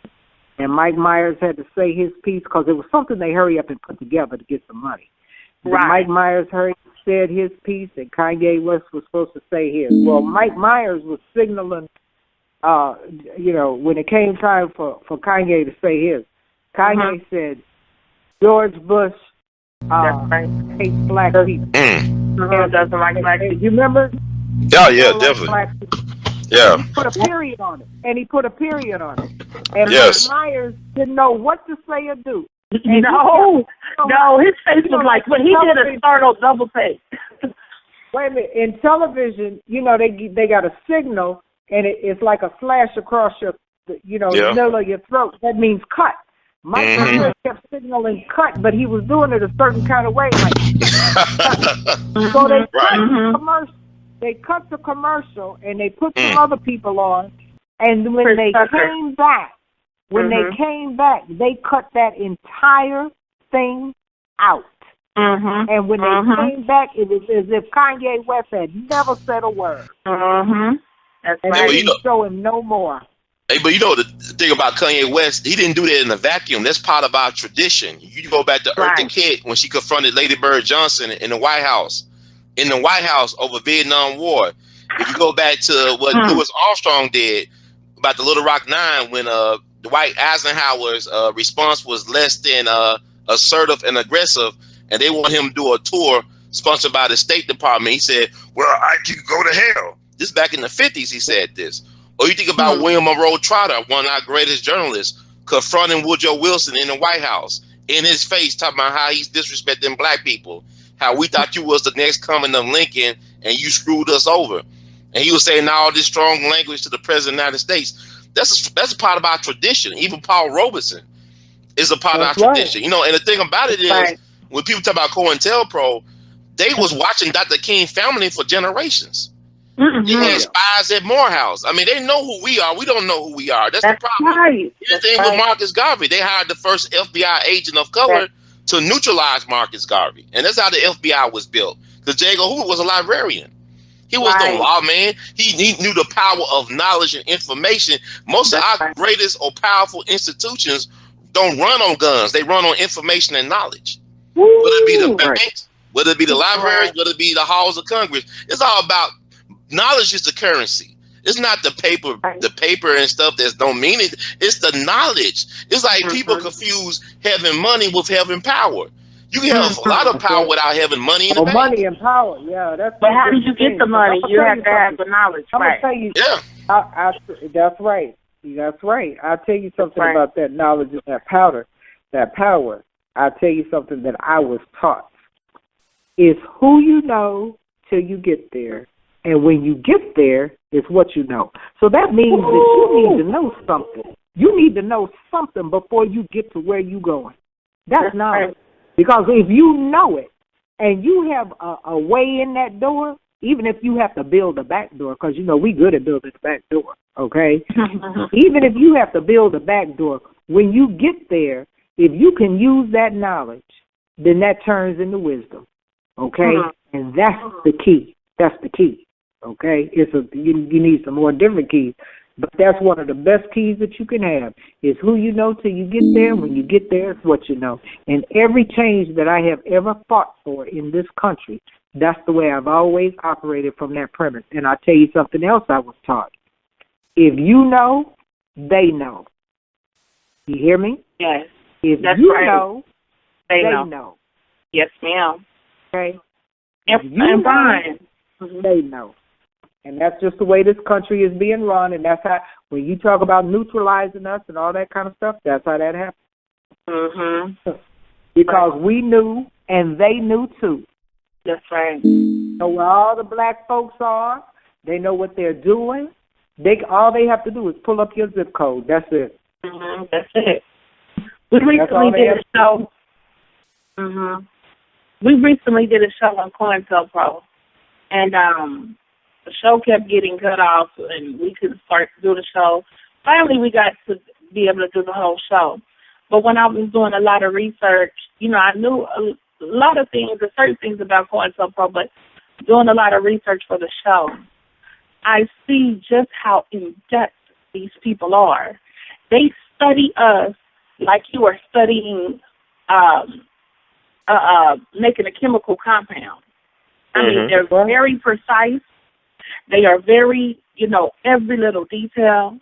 They are really on point when it comes to putting together ways to oppress black people, to keep us in a condition, to infiltrate us, to investigate us. These people are on point. And when I was looking at some of the things that they said, one of the first points of their long-term plan, this is long-term, they said, unity, what did they say? Something to the extent where unity is a big problem. And it says it right there in black and white. This shows you, and this was done by the FBI, and this was done in March of 1968. And it tells you right there, they want to prevent unity at all costs. By any means necessary, like Malcolm X said, they want to prevent the unifying of black people. They said when it comes to a black leader, you got to do three things to discredit them. You have to discredit them to the, I think they said kind of like the regular black people, the average black person. You have to discredit them. You have to discredit them to white people. And then lastly, you have to discredit them to their followers. But the tactics in there, he said the tactics that you use for 1 and 2 are going to have to be different for 3. Because if you bring up, they wanted to bring up criminality. They wanted to bring up an unsavory past. They want to associate any black leader to these things. And so what they said for the third ones, who are the followers, you have to come different. Because if you show that they have done these things or they may do these things, that would only sometimes make them even more in higher esteem with their followers. So they did, you know, from everything. We know from things they did with Martin Luther King to Malcolm X to so many others. And then I look at the situation with Dr. Umar and Dr. Woman. That's nothing but COINTELPRO. They have to find ways to marginalize you. They have to find ways to put question marks in black people's minds when it comes to following you. And these people are absolutely savvy. They're absolutely savvy at it. That's right. And we too crazy to study them because we too busy out here talking about hands up, don't shoot. You understand what I'm saying? Instead of trying to figure out what is the game. What's the game? Right. What they doing over there? You know, just like they plot, we need to plot. We need to stop plotting on each other and plot for each other. You understand what I'm saying? But, you know, it's a hard... I have a motto about black folks. You got to fight them to help them. Thank you. And that's so awful, but you're right. Yeah. You got to fight them to help them. And those of us that know how to fight and help, we don't have a choice. We got to fight them, and then we got to help them. That's what we have to do. Because guess what? Everybody is called, okay? Anybody can get called, but everybody can't get chosen. It takes a special person to be able to go out there and fight the good fight and fight it for a lifetime. I come from a long line of people. I just celebrated in August my aunt's 90th birthday. And she told the story about when she was at GM and how they hired the first black woman, first black person in a supervisory and managerial position. And the white man, very, very light. And the white man came up to my aunt and he said, "We got some new nigger woman in town," not knowing that was the nigger, not knowing she was the nigger woman. Okay. And yeah. She told the story because she had a 3-day event. Please understand, my aunt has fought the good fight.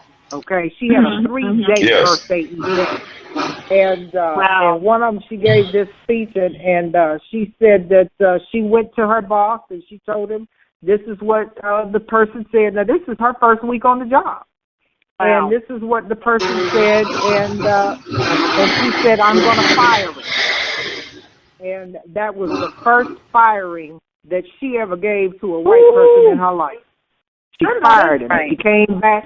She said, "I'm the nigger woman that you spoke of. You're fired." There you go. I know he was a shout. Okay. So I just want to, I know we've been on the phone for almost 3 hours. I just want to thank everybody for trying out this new experiment with me. And we got so many other stories to share. And I just want to thank you all for making this a great, memorable first show on this platform. And in the words of Great Together, we love you all badly and keep on producing and pushing. And we'll be in touch very soon. And Mr. Hurd, you know, I'm going to get baby girl as soon as she can come up for air. Okay. To do an interview with her, and we're going to talk about that because she needs to tell her story. Definitely, that's why I believe in this. Black media empowering ourselves and unbought and unbossed. We need to start getting back to that point where we got some backbone because it's really unfortunate that we're this weak right now. But it's been like these false victories, the Trojan horses of victories that we celebrate. We are people that love to have a good time, but it's always at our expense that we have these good times, and it's to our detriment for generations to come. So it's time to get serious right now. So I want to thank you all for being serious-minded and also caring enough about the people to serve the people and to love the people regardless of how they don't love themselves. Sometimes our people. Yeah. So, we got to fight them to help them. We got to fight them. Yes. And thank you, Queen. You were always so on point. Thank you, and I just love to hear from you because you just tell it straight, no chaser. It is what it is. I will thank everybody. Thank. Keep on doing as well. We'll be in touch. God bless, and look for me in the whirlwind, and I look for you all in the whirlwind as well too. All right. All right. Peace. Peace, everybody. Peace.